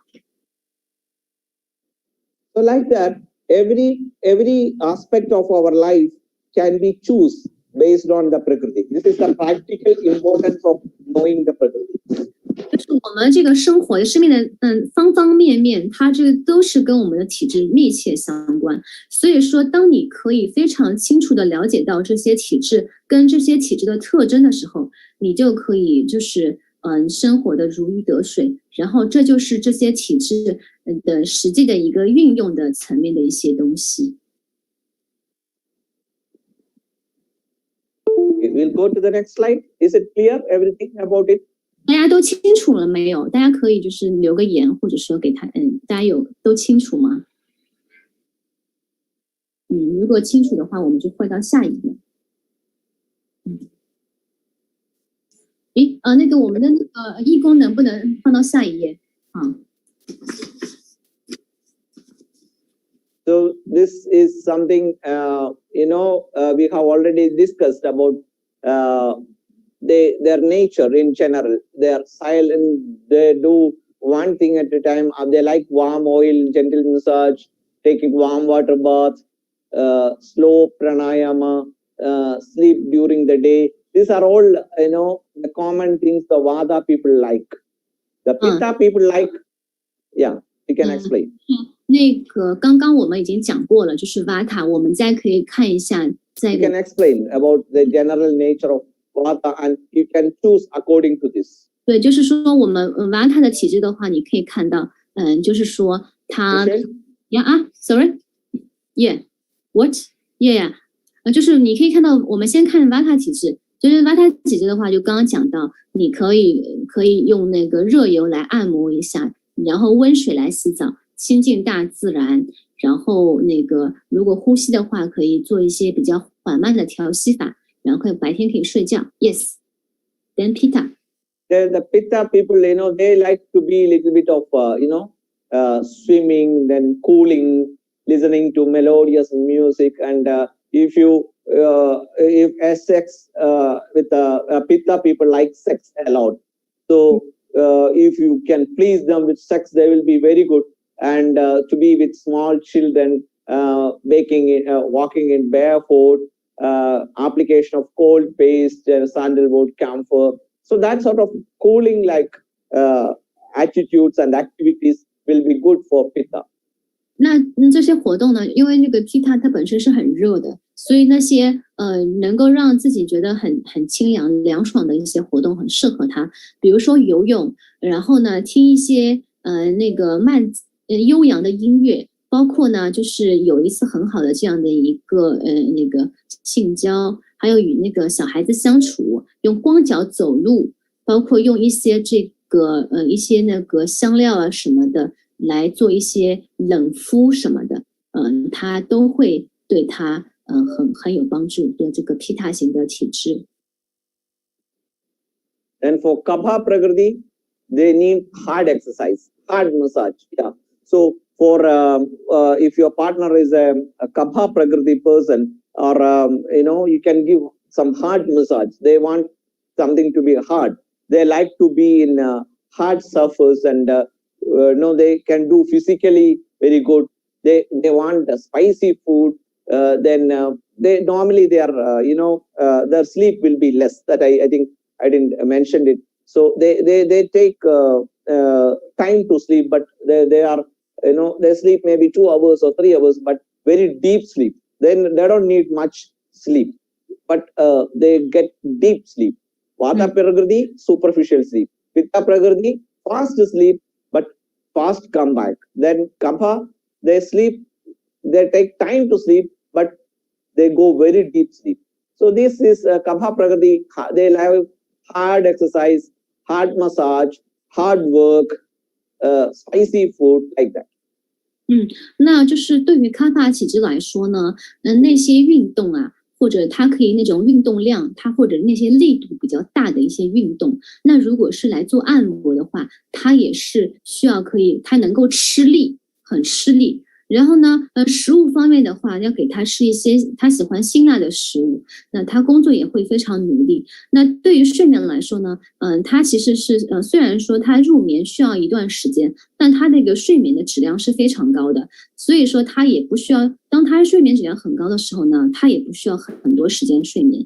那我们刚刚讲到了一个Vata 的体质，那 Vata 的体质它这个睡眠的质量就不是很高，它就是很浅。那对于 Pitta 体质来说，那他就是睡得快也醒得快是这个样子的。Shall we go to the next slide, please? OK， 那个我们能不能到下一页 PPT 呢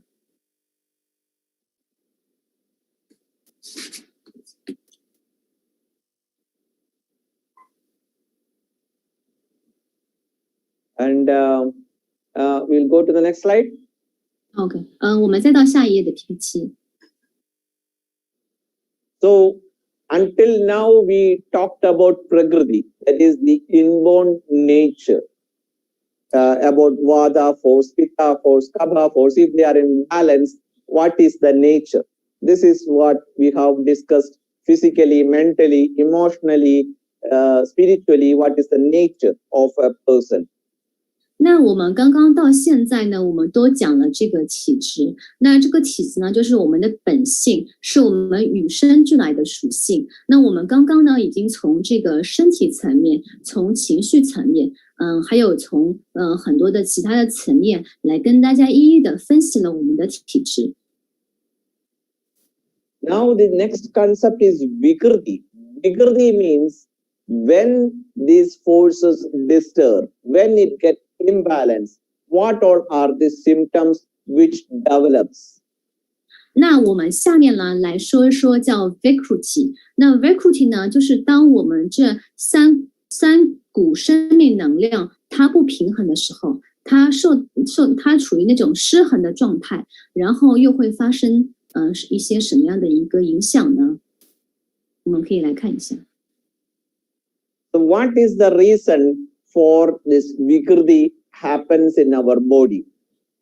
那我们这个能量失衡发生的原因又是什么呢？ There are many reasons, but we can classify them into 3. 那它有很多的原因，我们可以说从3个方面来进行总结一下。The main thing is the overindulgence, overuse, improper way of using or improper activities in our life. 那其中一个主要的原因就是我们那个运动过度、活动过度。The second is prajnaparata, that is doing some wrong activities like disturbing other people, disturbing the nature, that sort of thing. 那还有第二个原因呢，我们是做了一些不是很恰当的行为或者活动，比如说我们做的一些事情啊，影响到了其他人，或者说我们做的一些事情，它破坏了这个自然跟环境。We call it the adharma activities. 就这个叫 atama， 这个梵文里边叫 atama。Then the third thing is called parinama, the seasonal change according to the age, according to the natural changes around the prakriti, around your nature, then seasonal change, that sort of things happens around you. 那第三个原因呢，它会随着这个季节的变换，包括你的年纪的变换、年龄的变换、年龄的增长，还有这个受这个自然的那个因素的影响。So these are the three. One is improper or overuse of our body and mind. Second is doing wrong activity with other animals, other people. The third thing is the seasonal change, and which is not under our control. When the age goes up, age increasing, the seasonal changes, the rain, the heat, the snow, which happens in the nature, that sort of things. There are three reasons for the reason for developing the vikriti or diseases. 那我再总结一下，就是第一个原因就是那些不恰当的使一些活动，比如包括我们没有正确的，就是包括我们对我们身体的毁坏，对我们心智的一个过度的使用，就是多思多虑等等。那第二个就是说，我们做了一些事情行为影响到了我们其他人或者一些环境。那第三个就是说，那些不受我们控制的一些因素，比如说季节的变换、年龄的增长，包括这个天气的变化等等。Next slide, please. 下一页。That we have already discussed. 这个我们已经讲过了。对呀 ，already discussed.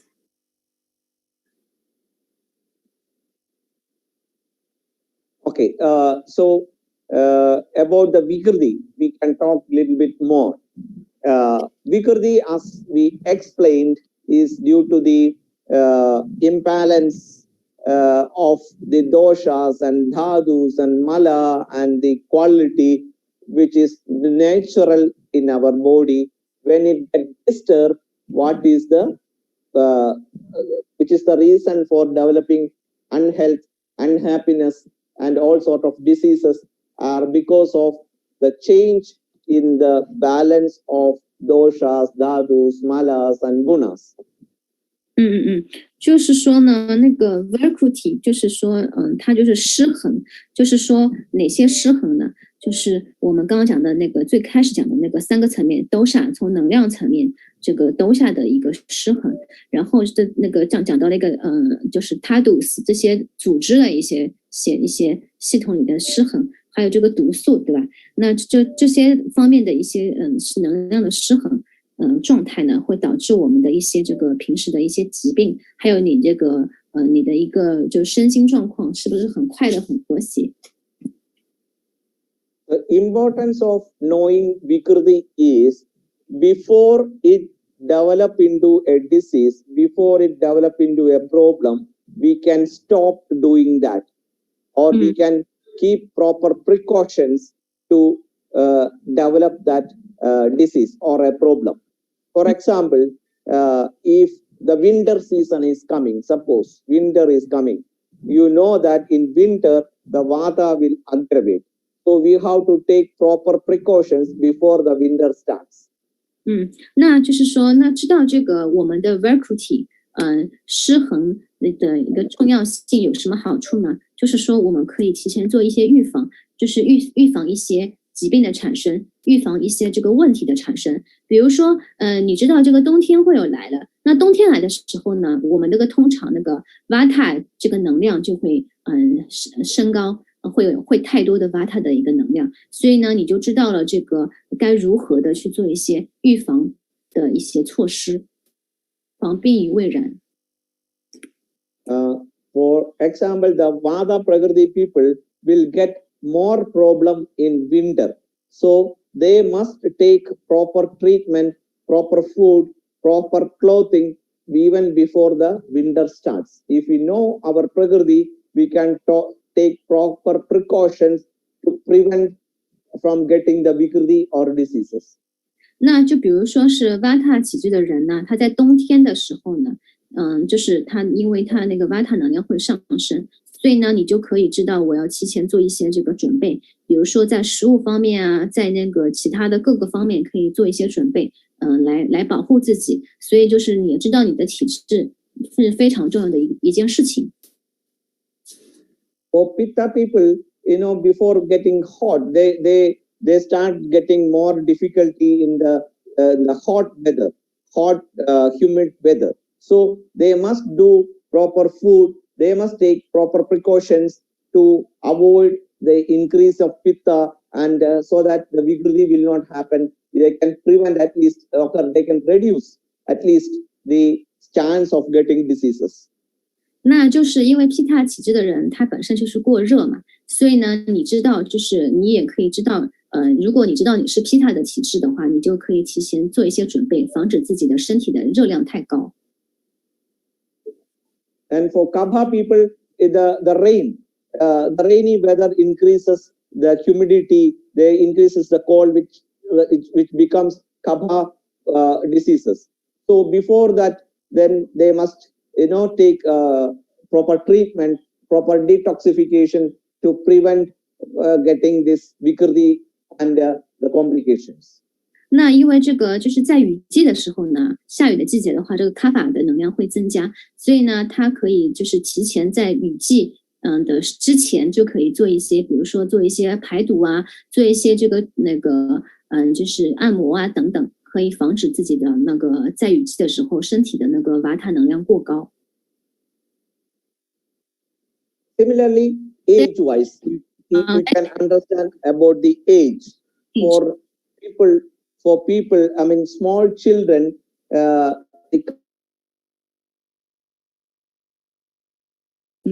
卡住了。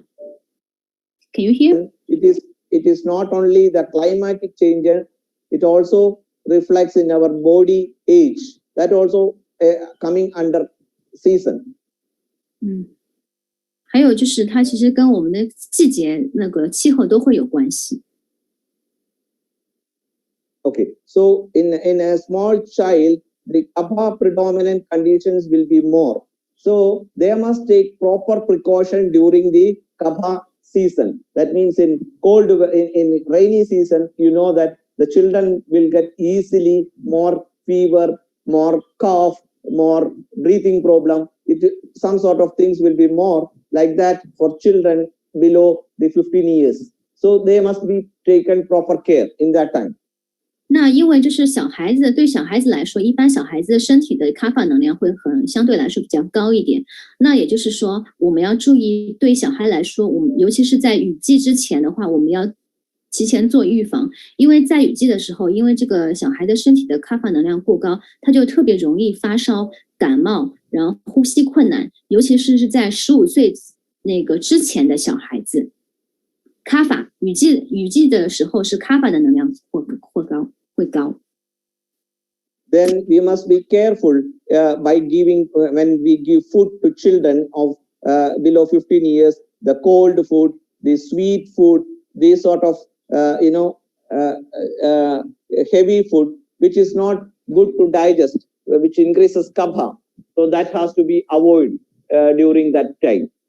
那就是说，那你要注意，就是从食物来说，你给15岁的那个以前的小孩子，你就要注意，不要给他在雨季的时候吃太甜的食物、太重的食物，因为这些食物呢就口味太重的食物，因为这些食物的话都会让他小孩子体内的卡法能量太高，就很容易生病。The Pitta people, Pitta aggravating season in our age is middle age. That means about 20 and between 50. That is the time most of the hormone changes happens, the acidity problem develop, the ulcer problem, all this happens in the middle age of a human being. 那从年龄这个角度，我举个例子来说，就比如说 Pitta， 那就是在年龄20到50岁这个期间呢，一般的这个年龄段呢，那皮塔能量在这个年龄段是偏高的，所以在这个年龄段的话，你的身体的那个激素，包括荷尔蒙，它都会升高。那你身体的一个酸性，它也会偏高，所以呢，你就很容易就是产生一些跟酸性有关的问题，是比如说口腔溃疡啊，或者一些这个你酸性体质带来一些问题，都会在这个年龄段会比较多。Yes. So in the middle age, we must be careful with the food we eat. We must try to avoid too much of spicy, too much of fried food, that increases the body heat. That sort of things should be exposing to very hot things. 那就是说things have to avoid. 就是在这个年龄段呢，我们要在饮食方面要注意的话，就是说不要吃太过于辛辣的食物，那要防止我们身体的那个皮塔能量过高。Then we have to do proper detox of pitta from the body to clean the body to get into Vikriti stage or getting diseases. 那在这种情况下，我们要适当的做一些排毒，让我们这个身体的皮塔能量可以降低嘛，然后就避免那些我们身体的能量失衡的状态。Then the last part of our life, that means after 60, after 55, 60, our body becomes more dry, the cells becomes more dry, it loses its function, the nerve becomes weak. So that is a period of vata in our body. Nerve become weak， 就是当你那个55岁之后呢，那你的身体的一个就处于这个 vata is increasing， 就是你55岁之后呢，我们身体的 vata 能量会自然的一个上升。那这种情况下的话，你的那个身体就会变得很干燥，包括你的细胞也会变得很干燥。然后你的一个身体的系统呢，有些部分它就会失去它的应有的功能，你的神经系统也会变得更弱。So the vata aggravating period, we must be more careful because our immunity will be less. We are very chances of getting any infections fast. Our metabolism will be less. Our circulation will be less. So everything will get slowed down, dry, and body becomes thin, and we lose our strength. All these things happens in the vata period because it is drying. Our body is getting weakened because of the aggressive nature of vata in that age. 那就是说呢，当你这个年龄之后，因为你的 vata 的这个能量偏高，所以你就是说你的免疫力也会变得低下，然后你身体很容易受感染，新陈代谢也变弱了，身体的循环，包括血液循环，各种循环也你能力变差了，所以在这种情况下，你也会容易就是你的身体的就是缺乏一些力量，你会变得很瘦，是这样子的。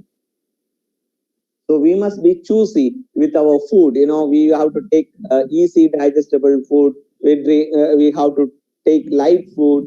We have to use some warm atmosphere, and our body work, our activity must be controlled, and we must take proper precautions against any infections.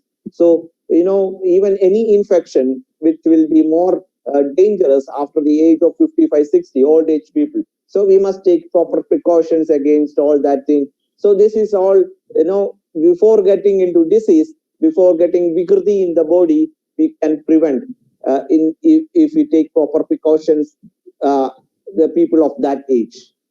那就是说，在这个就是我们在年龄在55岁之后呢，我们身体的 vata 能量升高之后呢，然后呢，就是你建议的话，你可以就是在饮食上要注意吃一些容易消化的食物，吃一些清淡的食物，然后你也不要这个运动量过大。那因为在55岁之后呢，那个 vata 能量升高，所以就是说你身体很容易，如果生病了很容易感染。然后炎症啊之类的，所以你要其实提前做一些这个预防措施，来预防这些疾病产生，然后也预防就是我们身体能量失衡的一种状态。They have to take proper detoxification and rejuvenation medicines, food, treatments, and lifestyle at that age. 那到了这个年龄段之后呢，你要做的就是说如何预防呢？一个是从食物上，然后也可以吃一些这个药物，另外也可以做一些这种排毒啊，然后就是等等的一些这个治疗，让你这个可以做好一些预防。So, if we know the Prakriti and Vikriti, we can make a balanced life according to our age, according to the season, according to the nature of job, and all these things.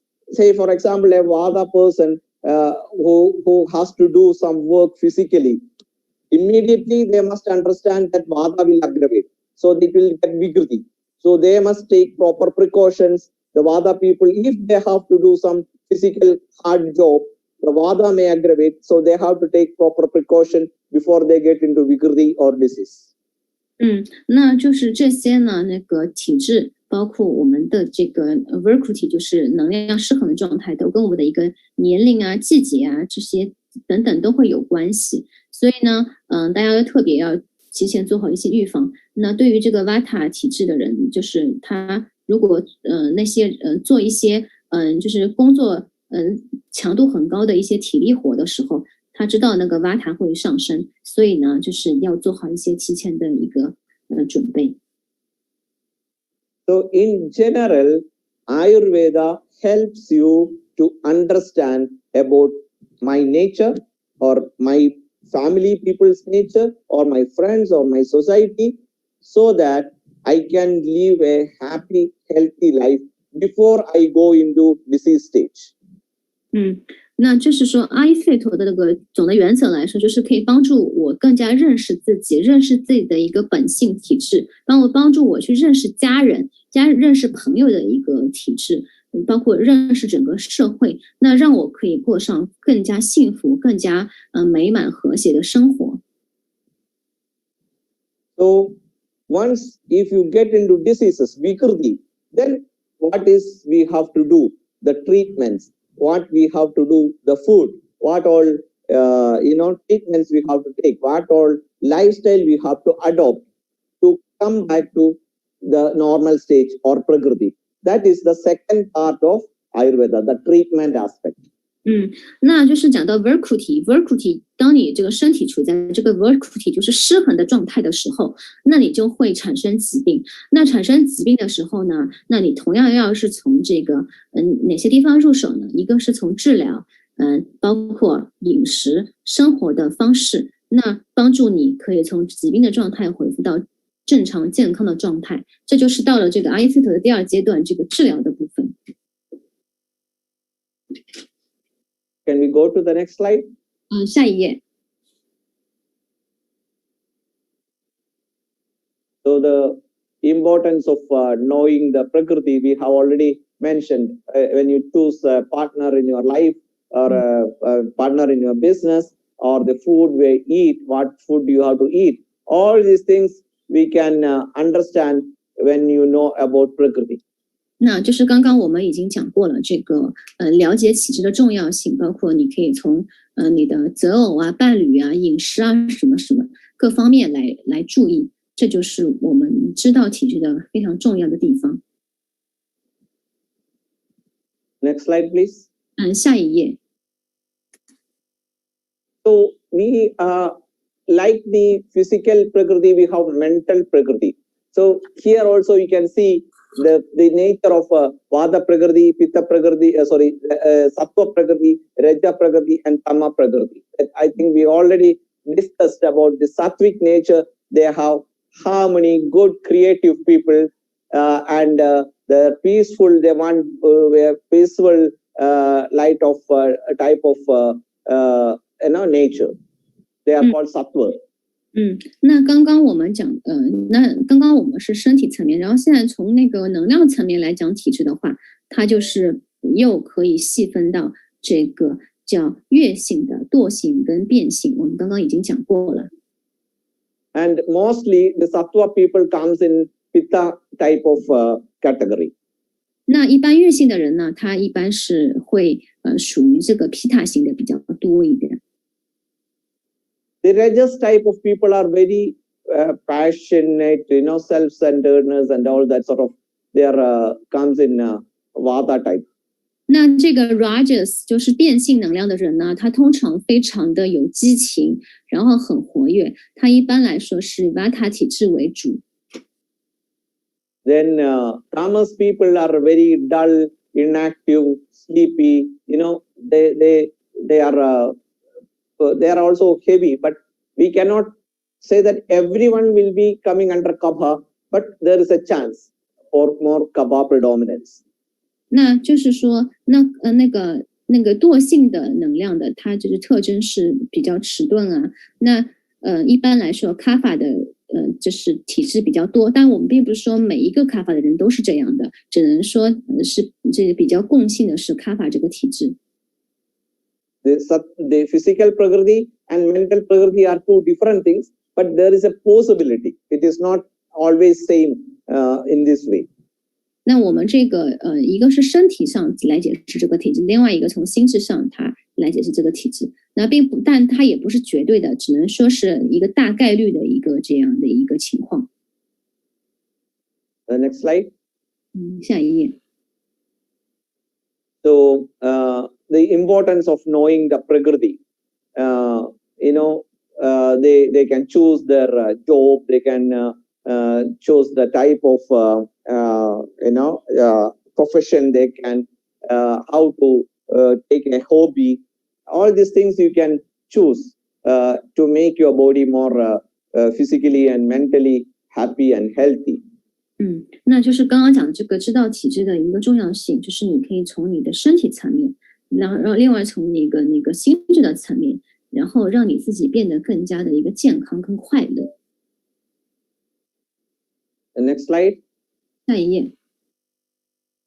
Yeah, we have already discussed this. Then. Another thing 就是那个 about the concept of health and disease. Yeah, so that is what Prakriti and Vikriti. Healthy state is called Prakriti. When it gets disturbed, that state is called disease stage or Vikriti. That I think I have already explained.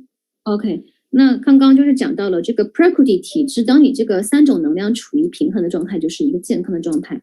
当你这三种能量，Three dosha， 它这个三个道下，它这个处于失衡的状态，它就叫 Vikriti。然后这个也是产生这个疾病的原因。So when the Vikriti happens, if your immunity power is less, if our body is not strong enough to balance it back, then it will go into the state of diseases. That is, it's a beginning of, we call it the premonitory symptoms.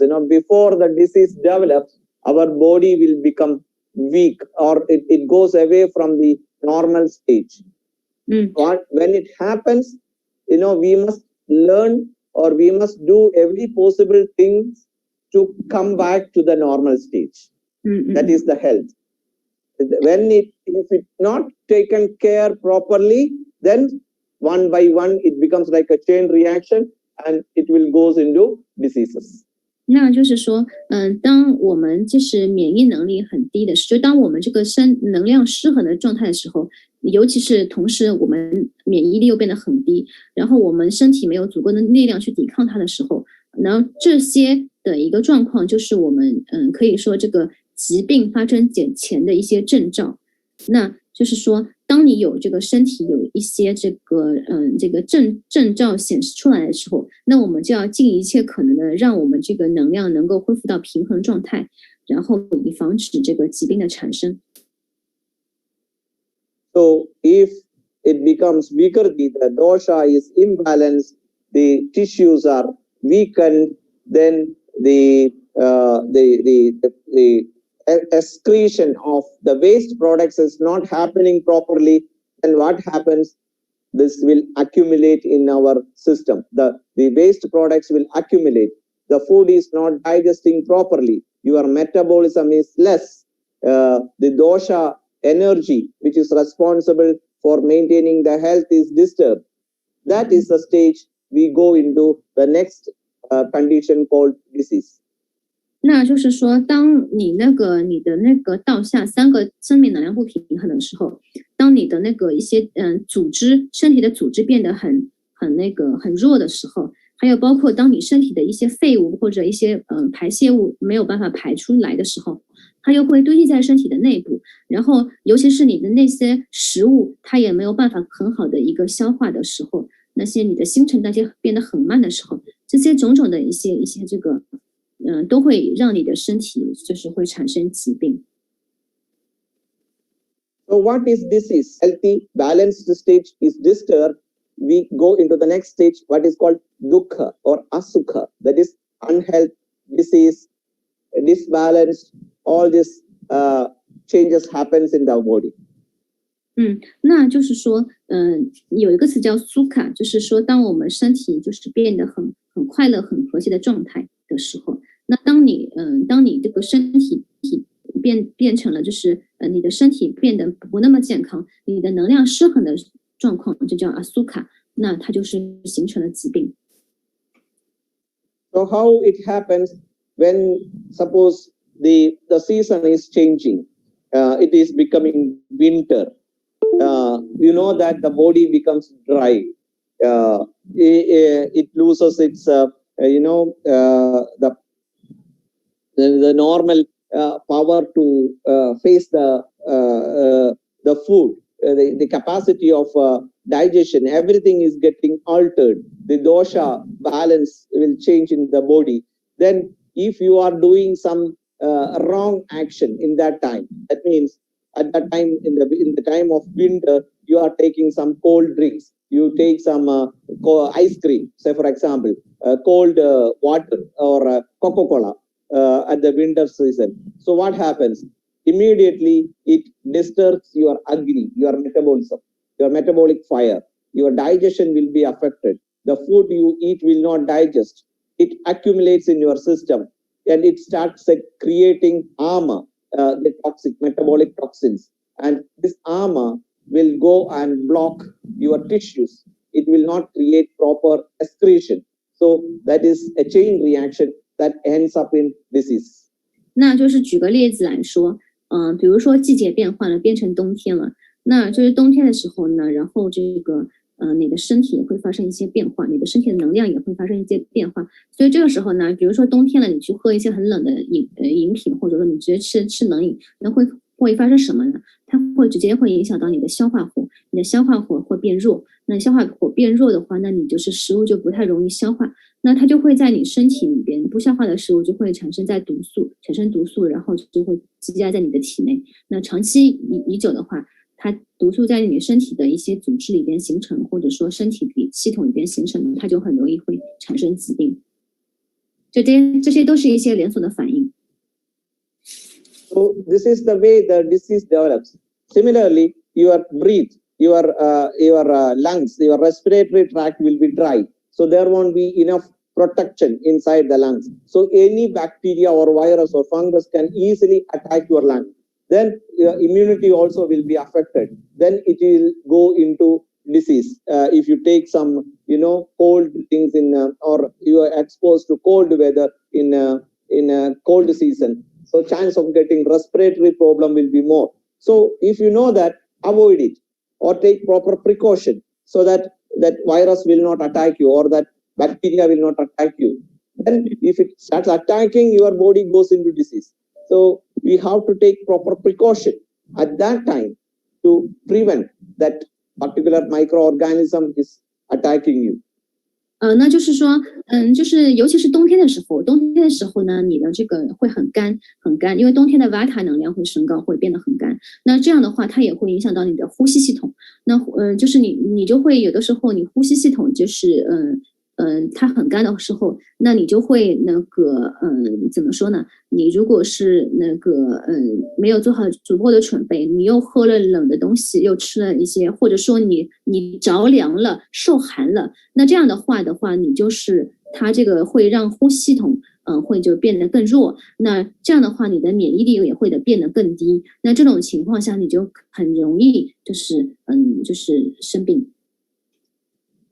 Similarly, if you expose your body to cold weather, the circulation to the legs and hands and will be less already. In the winter, because of the cold, it is become more thin. Then the circulatory problems will develop, the nerve problem develop. You get pain, your arthritis-like conditions, the dryness increase. So you will get neurological problems more or rheumatic problems more in that weather.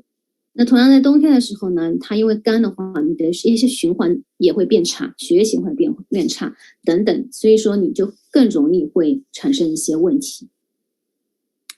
Is it okay? I mean for today, because I think people think it's too much knowledge, they cannot digest. They will get indigestion. 就我跟医生说了，可能大家今天的内容太多了，是不是？因为他的确是很敬业的一位那个医生老师，想给大家更多的一些知识，因为他也希望更多的人可以去了解这个阿育吠陀，所以他就讲的比较多一点。Okay, please ask, is there any doubts in general? Maybe 1 or 2 questions if anybody is having. Okay.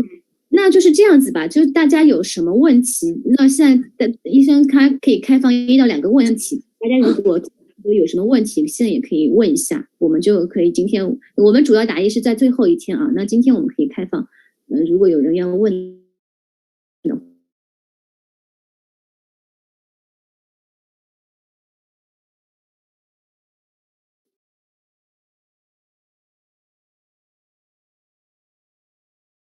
说与生俱来的他的这个体质是那个就是那个 recruiting， 我的问题是就是当我们判断一个人2个问题哈，一个是说我们怎么判断一个人的 prakriti 和当下的不平衡的 recruiting 是什么？是不是根据刚刚老师讲的那些就是那一堆的不同的人的体质的表现，这是一个，就是如何判断这个人的体质。不管是天生的还是当下的。第2个问题是说，就是因为刚刚听下来就说，即使是 prakriti 的话，就表示说这个人他的3个这个 dosha 是不平衡的，才会有一个是就是作为一个最主要的特质。那么当就是所以刚刚老师讲了很多，就是如果说这个人是属于火性的，那么应该怎么帮他平衡？那我想知道说，当这个人啊，随着这个岁月的变化，他变到了他的那个 recruiting 的时候，我们去建议这个病人的去改善的原则是，还是要3个能量平衡，还是希望他能够回到他天生的那个 prakriti 的这个平衡的原则？所以我想就是这么2个问题啊。那我先理解一下，我们要么一个第一个就是说，不是，等一下，再就是我在这个也理解一下，就是怎么是判断是吧？你的意思，一个是怎么判断他的天生的跟现在的这2个prakriti 跟 recruiting 的，他到底是哪一个？就他到底属于哪一个这个体质的？第一是判断的标准是什么？第2是平衡的标准是什么？OK， 我先问第一个问题啊。好的啊。This question is about how to do the assessment, how to do self-analysis for the prakriti and the virkriti. Yeah, he wants to ask, is that because of you already mentioned, describe the different characteristic of the prakriti, and she is asking. The question is, what is the symptoms when the vikriti develop? Is that the question? So what is the? Can you repeat the question? No, the question is to know whether I have explained about the symptoms or how it will be like prakriti. What is the nature of prakriti? Yeah. When vikriti develops, what will be the symptoms? Is that the question? 就是那个 Jerry， 你是不是想问一下？因为他刚刚已经介绍了，讲了很多时间，是讲了这个那个体质的不同体质的一些表现特征。那你是不是想知道那些关于那个体质不平衡、失衡的那些表现跟特征？是这个意思吗？就是说，我想知道说，是不是就是按照他讲的这些特征来判断，他是因为不是2个嘛，一个是与生俱来，一个是后面的不平衡的状态。就是说，我想知道这是不是 prakriti 的标准，就是按照他刚刚讲的那一堆特点来判断。然后第二就是说，如果是的话，那个 Vicruti 怎么判断？是不是也是按照那些特征来走？因为不是会有2个状态嘛？Vicruti 它是就是说你能量哪些，因为 Vicruti 的话，它就是说你的有的时候体内是有不同的能量会不平衡。我先那个，然后就是 so her question is for the Prakriti, so you will do the assessment, like as per what you described, right? Say it again. So for the Prakriti part, so how to do the self-analysis for the Prakriti is as per what you are talking about from the physical level, like emotional level, right? Those kind of different parameters. So you will assess. But for the Prakriti, how do you do the self-analysis for the Prakriti part? Okay, it's a very good question. Thank you for asking this question. So, say for example, if a person is with Vada Prakriti, when it gets disturbed, it will become into the Vikriti, correct? So, what is the nature of Vata is the movement. Okay, if the movement of the body increases, say for example, your hands started shivering.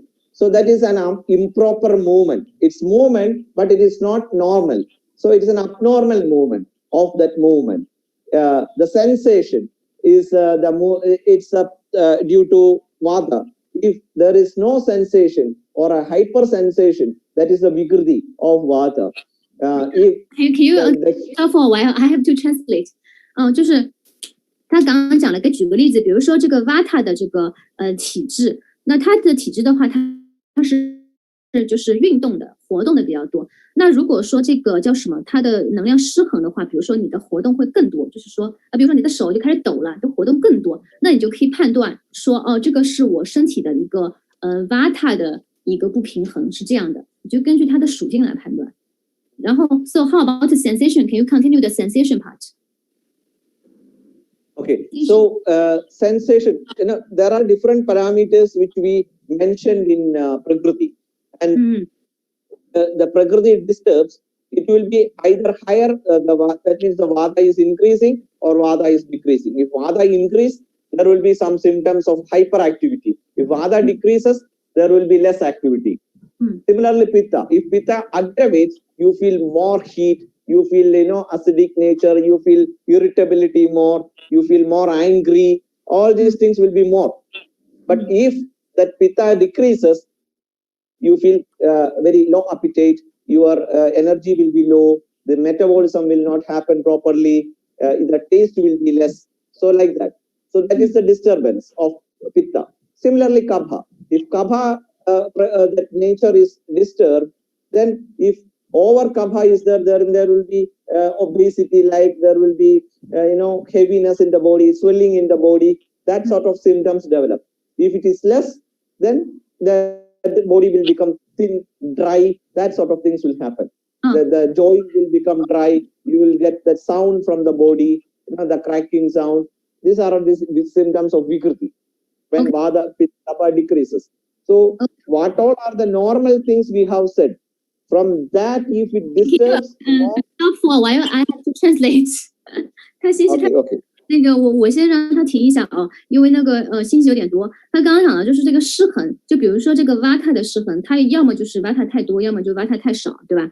然后那个就是那个要么就是说这个 Pitta 也是的，要么就 Pitta 太多的话，就它就会你很气愤啊，或者一些是那个特质。那如果说这个 Pitta 太少的话，那它就是降低的话，那它就会变得这个胃口不好啊。那 Kapha 的话，它就是如果你 Kapha 这个能量过高的话，它就会这个产生肥胖啊，或者说这些如果说这个肥胖啊，或者身体臃肿啊、浮肿啊，那如果说你这个 Kapha 的能量太低的话，就过低的话，那你就身体会变得干或者变得瘦，是这样的一个情况。好的，谢谢。那么第二个就是说，所以我不管是在什么是天生的还是后面失衡的状态下，所以我们建议病人的这个就是原则，就是说是希望能够把就是宗旨是把这3个都是调到平衡，对吗？而不是说是通过那个把 Vritti 调到它原先那个 Prakriti 的状态，是这样吗？ So she is asking because you mentioned about for the Prakriti, everyone has like a predominant one, like inborn, right? This is first thing. Then secondly, she wants to ask that so you make sure you make all the dosha balance is that you just keep the each dosha at its proper ratio. It's not like you make all the dosha to its inborn. For example, if can you understand what I say? 对 Yeah. See, Vada Prakriti, that will be predominantly there in a particular person's body. So, for if it is a Vada Prakriti, maybe the ratio of Vada will be say 40%. Then the Pitta will be about 30%. Then the remaining will be Kapha, something like that. So, the Vada predominant person by Prakriti, by nature, will be having some Vada activity more in the body. So that is the normal. But if it goes more than that, the normal limit, there is a ratio. Okay. So Vada Prakriti person will be having certain Vada quality more. But if it goes more than that, it becomes Vikriti.